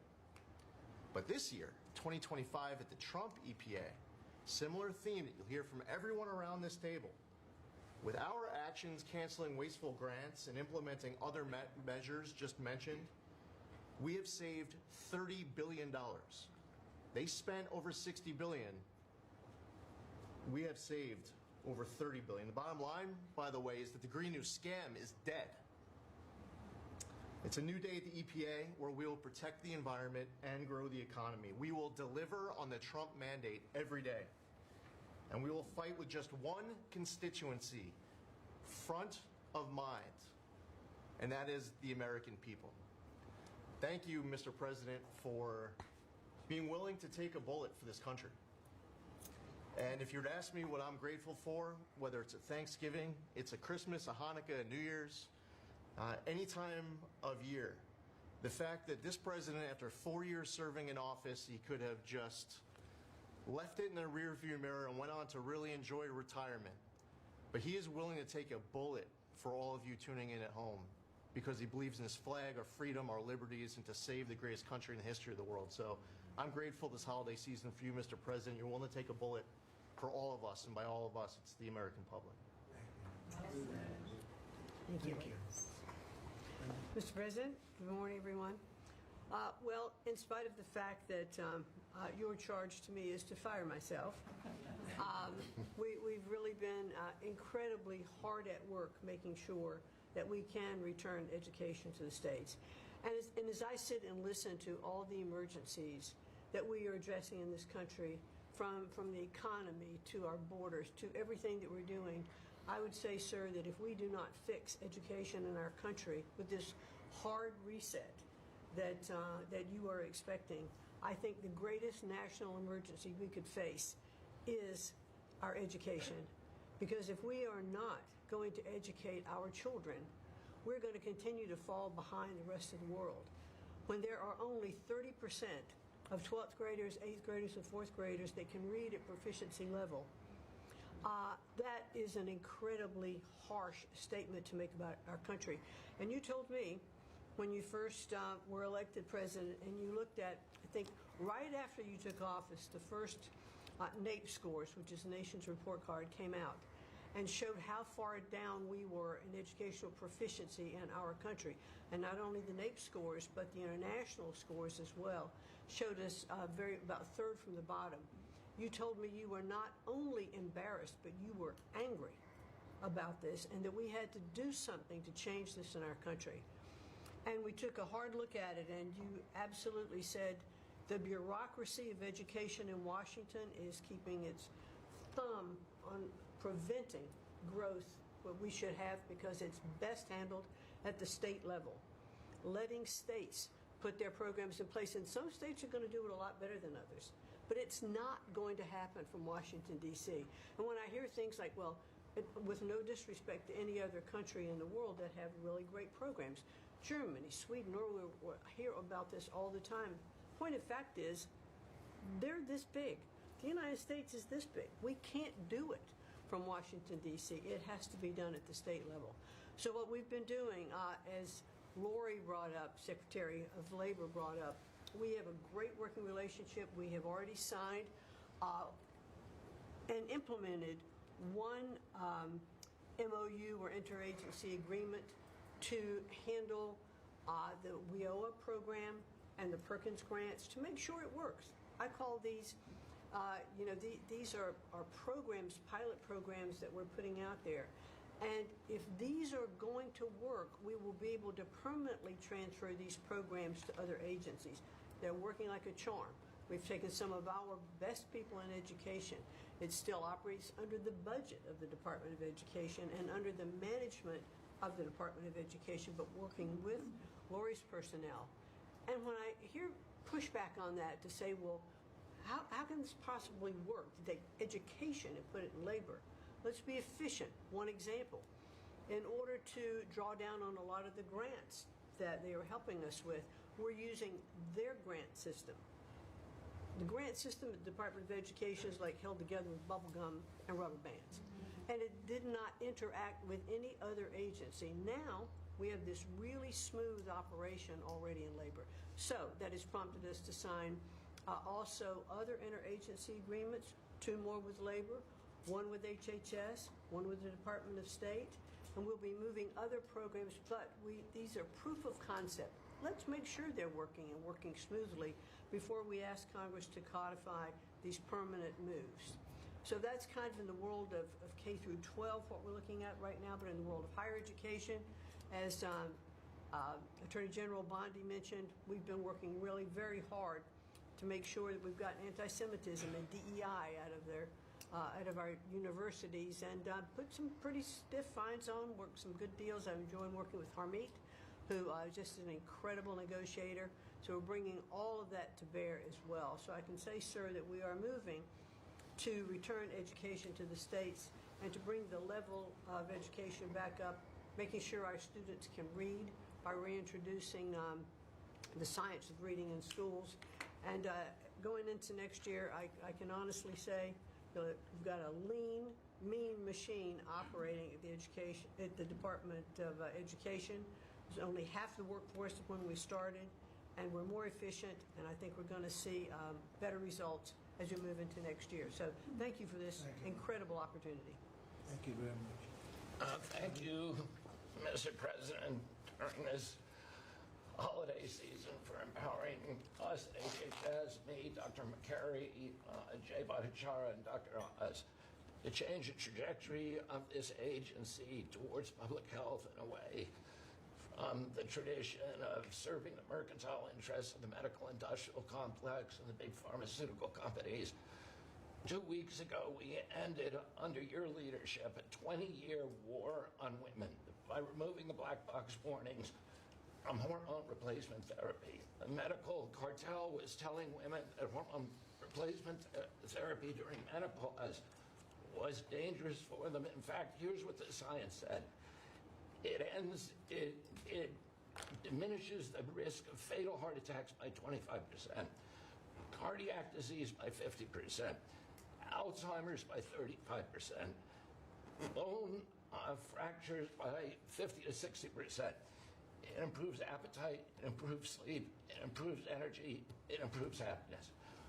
There are tens of millions of women in this country who have been deprived of that therapy because of just scientific malpractice by the medical cartel. We are now remedying that, and this remedy will now be available to all women who want it during one of the most difficult transitions of their lives.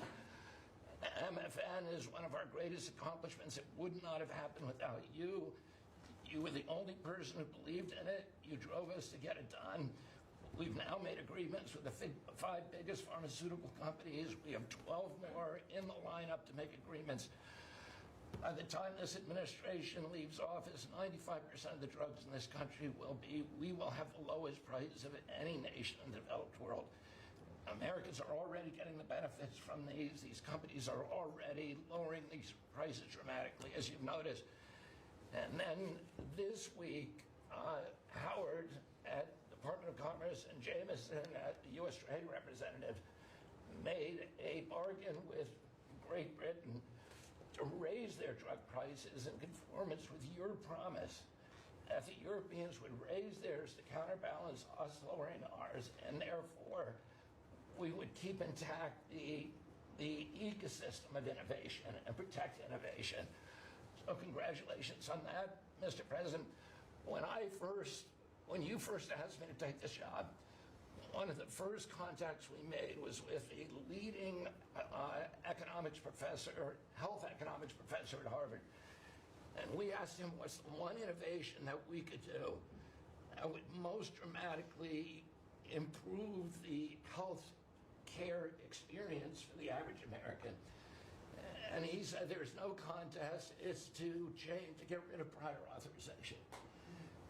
Thanks to your leadership, we were able to convene the largest insurance companies in this country and do something that every administration, every Congress has promised for the past 30 years. We actually got it done. We convened the insurance companies representing 280 million Americans and got them to agree, most of them by January of 2026, for 2 months from now, to remove prior authorization for most of their procedures, for all the procedures we want them removed from. And that means that American patients at the point of care will be able to get an answer immediately. If your doctor says you need knee surgery, you will know before you leave that doctor's office whether your insurance company will pay for it or not. Similarly, healthcare records, the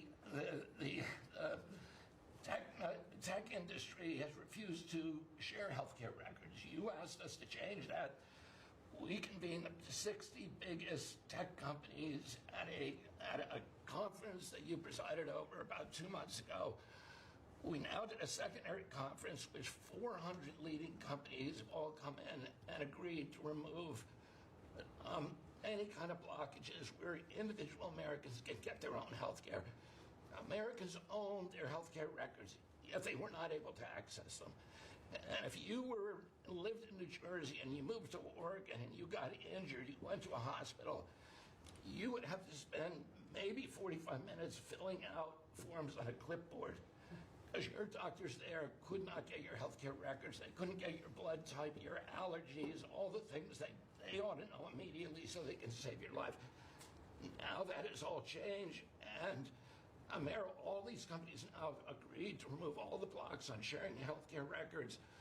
Every American will have their health care records available on their cell phones. And it's already happening. In the last 6 months, there have been over 100 times the number of healthcare records shared by hospitals than during the entire previous administration. On deregulation, HHS proudly is now leading the pack, and thank you for your help on that, Russ. But today we announced the revocation of the nursing home rule, which was overburdening rural areas across this country, Indian reservations, with regulations that were going to destroy the nursing home industry in those communities. And that is going to be a $25 billion savings.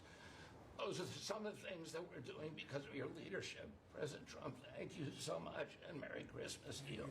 Thank you very much. Great job. Okay. Well, Mr. President, you've assembled an incredibly talented group here. If you took a look at this group compared to any Fortune 500 leadership team, any group of startup folks, I mean, this is an amazing group in the breadth of what's being accomplished. And the timing couldn't be better because with your leadership and vision, you've set us up for this age of abundance as we head into next year, the 250th anniversary of this country. And what are we heading into that year? As we've talked around the table, you've heard about massively lower taxes, massively lower regulation, abundant energy, record capital investment coming in, job growth. I mean, we are set up to really have something to celebrate next year. And I just, again, want to say thank you to everybody around the table. You gave us one big assignment at Interior. Of course, Interior, the largest balance sheet in the world. In the Department of Interior, if it was a standalone company, 500 million acres of surface, 700 million acres of subsurface, over 3 billion of offshore from Guam to the Virgin Islands. And you said, we got to take care of that balance sheet. We got to develop those resources. And what have we done across that? Producing record amounts of oil, record amounts of gas. And again, we set out with a goal, energy diplomacy, sell energy to our friends and allies. We're exporting a record amount of energy to all of our friends and allies around the world. That's helping do that. And you're giving a gift to America as we head into this. You're giving us peace abroad, and you're giving us prosperity at home. That bodes so well for our country. One small little gift that we're giving to all Americans from one teeny part of Interior, which is the national parks, is that not only are we keeping prices low for all American citizens, we're offering 10 free days for our national parks next year to coincide with our holidays, but also a $100 surcharge for non-residents. That is going to raise hundreds of millions of dollars for helping restore and preserve all of our best parks. So as we close out with it, I want to also say a big celebration going on here in Washington, D.C. We've been thrilled to be part of the National Park Service, the U.S. Park Police, part of this great effort across a number of us on making D.C. safe and beautiful. This will be the safest and most beautiful capital in the world. We are doing so many things, whether it's hundreds of homeless camps, thousands of graffiti sites, cleaning up ponds and fountains, preparing this thing. The United States is never going to be performing better economically. It's never going to be looking better, just like the White House has never looked better, all because of your vision and leadership. So again, thank you, sir. You've given an incredible Christmas gift to Americans by setting us up for an incredible 250th anniversary. That's very nice. Thank you, Ted, very much. Rocco? Well, thank you, Mr. President. First of all, this is a very talented team, as you've seen, and as you know, because you picked every single one that's on you, deserve tremendous credit for doing that. It's an honor to be in this role. It's also an honor to be involved in and be a witness to what I believe is the most transformational year in American foreign policy since the end of the Second World War, at least. And it's transformational because for the first time in a long time, we have a president who basically puts America at the forefront of every decision we make in our relations with the world. And that may sound weird to people, like, of course you always do. No, that hasn't always been the case until about a year ago. And I think we've all witnessed in our own respective spaces how in every interaction the president has with the world, the goal he has in mind is very simple. Does what you want us to do, or is it is it going to make us stronger? Is it going to make us richer? Is it going to make us safer? If it is, he's for it. If it's not, he's against it. If something's going to make America weaker or poorer or less safe, the president's going to be against it. And every single thing he has done in our foreign policy has been driven by the American people in mind. And I can go down the list. Why has he focused on mass migration? It's very simple, because no country is safe if you can just walk in without us knowing who you are into your country. We've seen the destruction that that's wreaking, not just in our own country, but the impact that it's having in Europe and in many other parts of the world. You talk about trade deals and the trade situation has been involved in. People, all this reporting on it. It's very simple. The president views the last 40 years as an era of which American workers and American farmers have been ripped off. They've been ripped off, and what he's saying is we want to have a trade with the world, but it has to be a trade in which American businesses and American workers and the products they make and what American farmers grow and produce has a fair shot to be sold around the world. On issue after issue, that's been the case. You talk about foreign aid reforms. This is not our money. This is taxpayer money. When the president has said is we're going to do foreign aid, but we're going to do foreign aid for countries that are aligned with the United States and in a way that doesn't waste the taxpayers' money.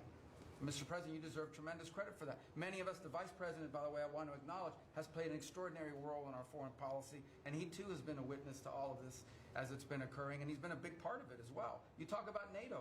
The President's not against NATO. He went to NATO and basically said, look, you guys, we're paying all the money, and he got them to do the 5% commitment, which everybody said was never going to happen. It was impossible.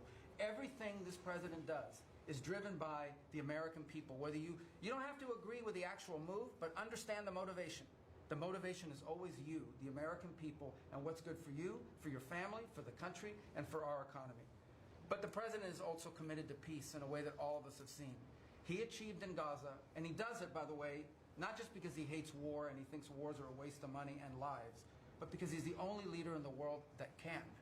No other leader in the world could have pulled off what happened in Gaza. And I can tell you, I can't get into the details. The Vice President knows what I'm talking about. That deal doesn't happen without the president's direct interaction with the leaders that were involved in this decision making. And everyone said that deal couldn't hold.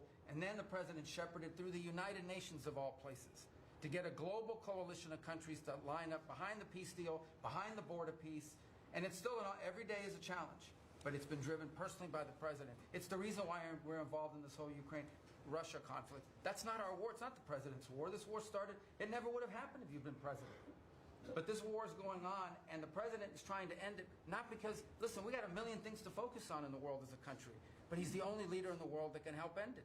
And that's why even as we speak to you now, Steve Woodcock is in Moscow trying to find a way to end this war, to save lives of 9,000 people, Mr. President, as you know, are dying every week. More people are dying a week in that war than have died in the entirety of the U.S.'s involvement in Afghanistan or Iraq. Just think about that, how bloody and destructive it is. The president's taken on this issue of Sudan personally, not send out deputies to do it. Again, far away from the United States, because he's the only leader in the world that can bring it about to an end, not to mention all the other peace deals, very dangerous ones like India and Pakistan or Cambodia and Thailand. And so on all these things, Mr. President, I think you deserve tremendous credit for the transformational aspect of our foreign policy. For the first time in probably 4 decades, the American foreign policy is driven by what is good for America and Americans. Whether it makes us safer and stronger and more prosperous. If it is, he's for it. If it doesn't, he's against it. And that sort of clarity is transformational. I close with this, and I know I'm last, so I wanted to be fast, but there was a lot to cover. I do want to say this is the most wonderful and magical time of the year. By that, of course, I'm referring to the college football playoffs. And I just want to say this as a point of personal privilege. And I'm a Florida Gator, but if the University of Miami gets screwed out of the college football playoffs after going 10-2 and beating Notre Dame, the whole thing should be scrapped, and you're going to have to take over it next year. Well, thank you all very much. It was terrific. I hope it wasn't too long, but it was very concise, and we've done a lot. This group has done a lot.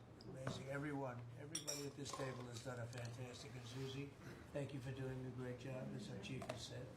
First female chief of staff in the history of our country, which is pretty amazing when you think of it, right? And she's the best. Thank you very much. Great job.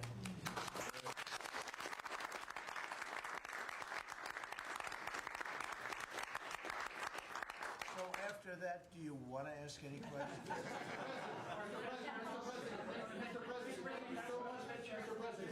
There's been a lot of speculation about who the next Fed chairman could possibly be. You said you have somebody in mind. Yeah. How many names were you given on the final list? And does that person currently work on the board of the Federal Reserve? Well, I'd say that we probably looked at 10. And Scott interviewed some people that I didn't know, but he knew. And a lot of people were involved in the process, actually, and Howard was involved. But I think we probably looked at 10, and we have it down to 1. I want to ask you about Elon Musk, if I could. You talked about Elon Musk. You had him at dinner here in the White House. Is he now back in your circle of friends? Well, I really don't know. I mean, I like Elon a lot. He was he really helped during the election with his endorsement. He felt strongly. Look, we had one problem. You know, I didn't want to have everybody have to have an electric car, and he makes electric cars. And yeah, I think we get along well. Yeah, on affordability.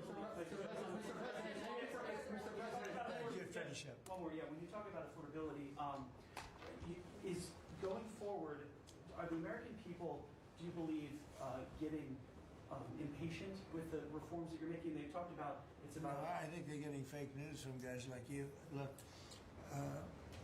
affordability is a hoax that was started by Democrats who caused the problem of pricing, and they didn't end it.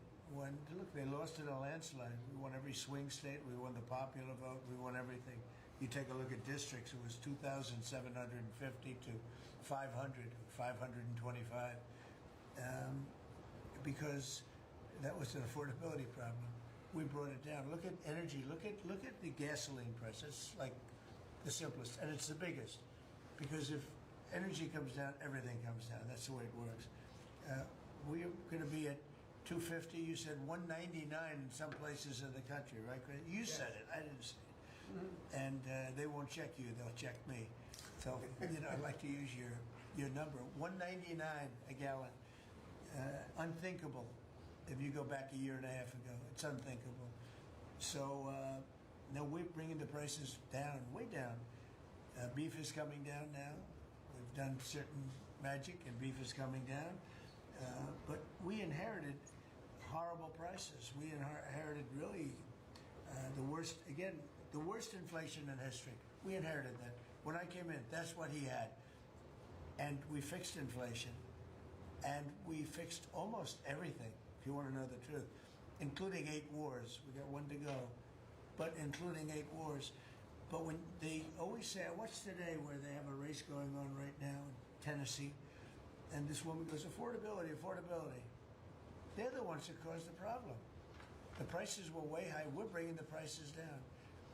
But they're like scam artists. You know, they're I call them con men and women. They come out, they say affordability, like, oh, I see prices. We're going to get prices down still further. But we brought them down from the prices they cost. The reason that they had the highest inflation in the history of our country is because they had the highest prices. But we brought them down, and now we have normal inflation. Yeah, Mr. President, thank you so much for taking questions with your assembled cabinet. I wanted to clarify something that you had said on Sunday regarding the boat strikes near Venezuela. You had said that you didn't know if the second strike on that one boat had happened, but you wouldn't have wanted it. Now that your administration has acknowledged that it happened, do you support that second strike? And Mr. Secretary, I want to clarify something you had said in an interview back in September, I believe on Fox News. You said that you had watched that strike live on television. In real time, did you know that there were survivors after the initial strike? Well, look, all I know is this. Every boat that you see get blown up, we save 25,000 on average lives, 25,000 lives. They've been sending enough of this horrible fentanyl and other things like cocaine and other things, but fentanyl right now is the leader of the pack, to kill our entire nation. Because a little speck on the head of a pin can kill somebody.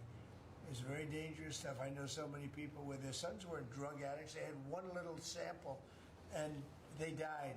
They died. They couldn't believe it. As far as the attack is concerned, I still haven't gotten a lot of information because I rely on Pete. But to me, it was an attack. It wasn't 1 strike, 2 strikes, 3 strikes. Somebody asked me a question about the second strike. I didn't know about the second strike. I didn't know anything about people. I wasn't involved in it. I knew they took out a boat. But I would say this, they had a strike. I hear the gentleman that was in charge of that is extraordinary. He's an extraordinary person. I'll let Pete speak about him. But Pete was satisfied. Pete didn't know about second attack having to do with two people. And I guess Pete would have to speak to it. I can say this. I want those boats taken out. And if we have to, we'll attack on land also, just like we attack on sea. And there's very little coming in by sea. I think we've knocked out over 90% of it. There's very little, and I understand that. There's very little. We're saving hundreds of thousands of lives with those pinpoint attacks. It's an amazing thing when you see a boat going along, and a lot of the press would like to say they're not. You see the boat. They're not maybe drugs. You see these boats. First of all, who has 5 engines on the back of a boat going in weird directions and loaded up with lots of white containers? They're bags of things. No, they've done an amazing job, and Pete has done an amazing job. Pete, you could probably better answer the question. No, you're spot on, sir. I think you got to start with the baseline, which Marco laid out. Everybody's laid out. We've got 20 million people invading our country over 4 years. We don't know where they're coming from. That includes Tren de Aragua and cartels and violent criminals. They bring drugs, and you mentioned it, Mr. President, poisoning, an intentional poisoning of the American people, killing hundreds of thousands of Americans. So the president had the courage to designate these cartels as designated terrorist organizations. Now, a number of us here served in the military and spent 20 years fighting terrorists like Al-Qaeda and ISIS on the other side of the world. How do you treat Al-Qaeda and ISIS? Do you arrest them and treat them, pat them on the head and say, don't do that again? Or do you end the problem directly by taking a lethal, kinetic approach? And that's the way President Trump has authorized the War Department to look at these cartels. And I wish everybody could be in the room watching our professionals like Mitch Bradley, Admiral Mitch Bradley, and others at JSOC and SOCOM and other commanders. The deliberative process, the detail, the rigorous, the intel, the legal, the evidence-based way that we're able to, with sources and methods that we can't reveal here, that make sure that every one of those drug boats is tied to a designated terrorist organization. We know who's on it, what they're doing, what they're carrying. All these white bales are not Christmas gifts from Santa. This is drugs running on 4-motor fast boats or submarines that we've also struck. No one's fishing on a submarine. And I have empowered them to make that call. Now, the first couple of strikes, as you would, as any leader would want, you want to own that responsibility. So I said, I'm going to be the one to make the call after getting all the information and make sure it's the right strike. That was September 2nd. There's a lot of intelligence that goes into that, building that case and understanding that, a lot of people providing information. I watched that first strike live. As you can imagine, at the Department of War, we got a lot of things to do. So I didn't stick around for the hour and 2 hours, whatever, where all the sensitive site exploitation digitally occurs. So I moved on to my next meeting. A couple of hours later, I learned that that commander had made which he had the complete authority to do, and by the way, Admiral Bradley made the correct decision to ultimately sink the boat and eliminate the threat. He sunk the boat, and eliminated the threat. And it was the right call. We have his back. And the American people are safer because narco-terrorists know you can't bring drugs through the water and eventually on land if necessary to the American people. We will eliminate that threat, and we're proud to do it. So you didn't see any survivors, to be clear, after that first strike? You personally? I did not personally see survivors, but I stand, because the thing was on fire. Right. It was exploded and fire and smoke. You can't see anything. You got digital. This is called the fog of war. Right. This is what you in the press don't understand. You sit in your air-conditioned offices or up on Capitol Hill and you nitpick and you plant fake stories in the Washington Post about kill everybody, phrases on anonymous sources not based in anything, not based in any truth at all. And then you want to throw out really irresponsible terms about American heroes, about the judgment that they made. I wrote a whole book on this topic because of what politicians and the press does to warfighters. President Trump has empowered commanders to do what is necessary, which is dark and difficult things in the dead of night on behalf of the American people. We support them, and we will stop the poisoning of the American people. And Mr. Secretary, on the second strike, you said it happened more than an hour after the first. Did I hear correctly? I couldn't tell you the exact amount of time. Minutes, or you had left the room, is what you're saying? I already stated my answer quite clearly. So remember this, we lost last year, I think it was more than that, but people don't like saying it because they always said 100,000, 115,000, numbers we've been hearing for years. So we lost last year more than 200,000 people, dead people, ruined families beyond the 200,000. And those 200,000, that family will never be the same. But these people have killed over 200,000 people, actually killed over 200,000 people last year. And those numbers are down.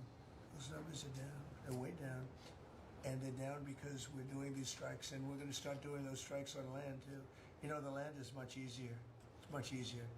And we know the routes they take. We know everything about them. We know where they live. We know where the bad ones live. And we're going to start that very soon too. Mr. President, thank you so much. And you know what? When we start that, we're going to drive those numbers down so low. And then you're going to have families be able to live without the fear of their son or daughter just having a pill to have a little fun and ending up dying within a period of 60 seconds, right? No, we're not going to let that happen. We're not going to let it continue to happen. What Biden did to this country by allowing all these people, and I call them animals in many cases, I think they're animals, to come into our country and destroy our country and let all those drugs pour in. Let people just walk across the border like it was nothing. You look at them, a lot of them, you know, you say, oh, let's not discriminate. I'm not talking about color. I'm just talking about, you look into the eyes of some of these people. We're smart. And you see a killer. Come on in. Just come on in. 11,888 murderers. Many of them committed more than one murder. He allowed them into our country, totally unvetted, totally unchecked. But he also allowed drugs to come in at record numbers. And hundreds of thousands of people a year died. And we're taking those son of a bitches out, you know. Thank you so much, Mr. President, for taking your questions. I think this is the most transparent demonstration I have received. I'm impressed by these people. I'll tell you, how strong are you? You've been holding that thing for 2 hours. You know, there are very few physically. There are very few people who could do that. I'm very proud of you. What the hell you? I have no idea who you are, but you're strong. Thank you, Mr. President. Mr. President, last week, militia groups in Iraq attacked the Kurdistan region's gas field, the largest gas field, which even the U.S. companies invested in the energy sector in the Kurdistan region. And the Kurdistan Prime Minister requested the United States to provide them some sorts of means and defense system to defending their civilian infrastructure and U.S. investment in the Kurdistan region.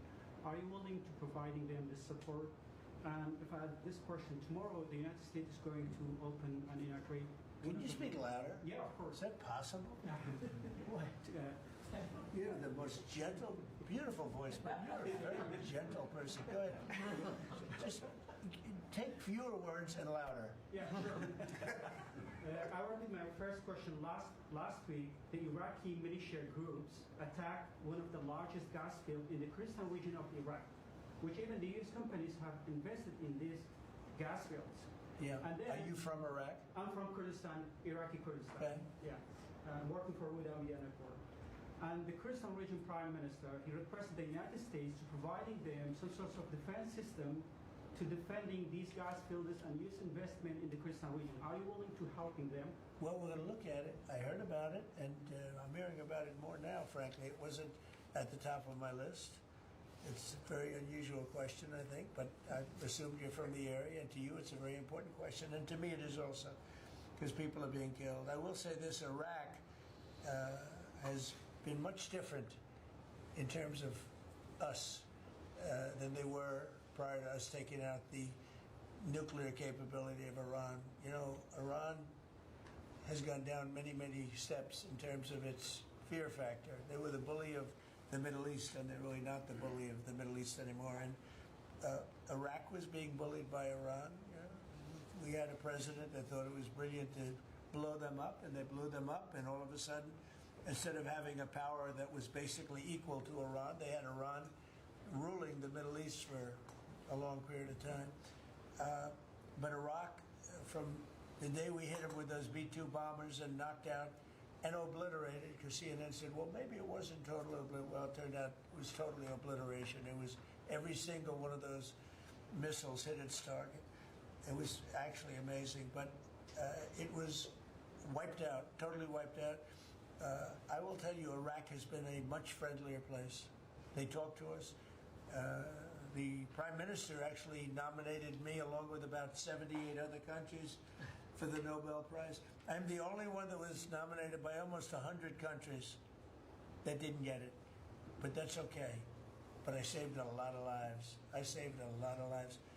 But Iraq nominated us for the Nobel Prize, and that was a great honor. You know, we didn't expect that from Iraq.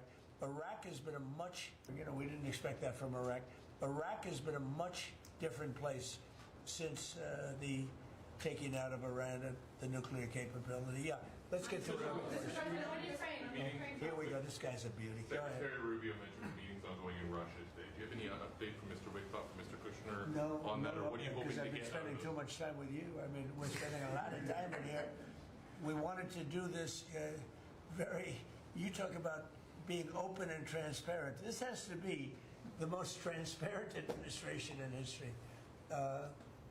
We spent a lot of time answering your questions and giving you a lot of good results. I mean, I think everybody here gave you good results.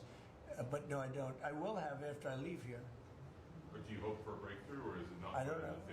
Look, I don't know. All I can tell you is that we're trying very hard to save 25,000 to 30,000 people, mostly men, mostly soldiers, every month. 25,000 to 30,000 soldiers. It's impossible. That's half a stadium. Take a big football stadium. Take half of those people in a stadium, and they're wiped out. They're killed every month. It's crazy. That war is crazy. And it would have never happened with me, and it didn't happen for 4 years. And you just mentioned potential land strikes. Can you elaborate anything on that? Are you talking I'll elaborate. If they come in through a certain country or any country, or if we think they're building mills for whether it's fentanyl or cocaine. I hear Colombia, the country of Colombia, is making cocaine. They have cocaine manufacturing plants, okay? And then they sell us their cocaine. We appreciate that very much. But yeah, anybody that's doing that and selling it into our country is subject to attack. So not necessarily just Venezuela? No, not just Venezuela, no. Venezuela's been very bad. Venezuela's been really bad in something else, probably worse than most, but a lot of other people do it too. They would send murderers into our country. They would empty their jails into our country. They sent people into our country that we don't want. They sent their drug dealers and their drug people into our country. They sent people from their mental institutions into our country, and we're getting them out. That was bad. That was real bad. And they also sent drugs. Yeah. On Tim Walz, Mr. President, do you think he should resign over the fraud scandal in his state? And who should? Tim Walz, over the fraud scandal in his state. Look, I think the man's a grossly incompetent man. I thought that from the day I watched J.D. destroy him in a debate. I was saying, who was more incompetent, that man or my man? I had a man and he had a man. They were both incompetent, and I had a man and a woman. I thought she was very incompetent too, but now she's leading the field, and I think she's leading the field in this for the nomination. Anyway, look, that's up to them. That's up to the Democrats. You know, the problem with them is they have really bad policy. And I'm not going to say what it is because I don't want them to change it necessarily. Because I want to run against it, whether it's not going to be me, it's going to be somebody that's going to probably sitting at this table. Could be a couple of people sitting at this table. Could be a couple of people running together sitting at this table, you know? But I want them to win because we've done a great job for this country, and I want that to be carried forward. And you know, I think we have a tremendous bench, really a tremendous bench. But no, I think that Walz is a grossly incompetent man. There's something wrong with him. Okay, there's something wrong with him. And when you look at what he's done with Somalia, which is barely a country, you know, they have no anything. They just run around killing each other. There's no structure. And when I see somebody like Ilhan Omar, who I don't know at all, but I always watch her for years. I've watched her complain about our Constitution, how she's being treated badly. Our Constitution, the United States of America, is a bad place. Hates everybody, hates Jewish people, hates everybody. And I think she's an incompetent person. She's a real terrible person. But when I watch what is happening in Minnesota, the land of 1,000 lakes, or however many lakes they have, they got a lot of lakes. but this beautiful place, and I see these people ripping it off, and now I'm understanding, and you're going to look at that, Scott. I hear they ripped off Somalians, ripped off that state for billions of dollars, billions, every year, billions of dollars, and they contribute nothing. The welfare is like 88%. They contribute this with you, okay? Somebody would say, oh, that's not politically correct. I don't care. I don't want them in our country. Their country's no good for a reason. Their country stinks, and we don't want them in our country. I can say that about other countries, too.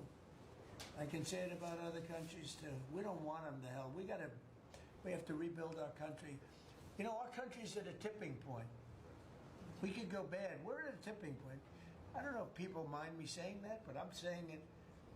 We could go one way or the other, and we're going to go the wrong way if we keep taking in garbage into our country. Ilhan Omar is garbage. She's garbage. Her friends are garbage. These aren't people that work. These aren't people that say, let's go, come on, let's make this place great. These are people that do nothing but complain. They complain. And from where they came from, they got nothing.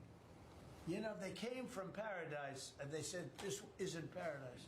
But when they come from hell, and they complain, and do nothing but bitch, we don't want them in our country. Let them go back to where they came from and fix it. Okay. Thank you very much.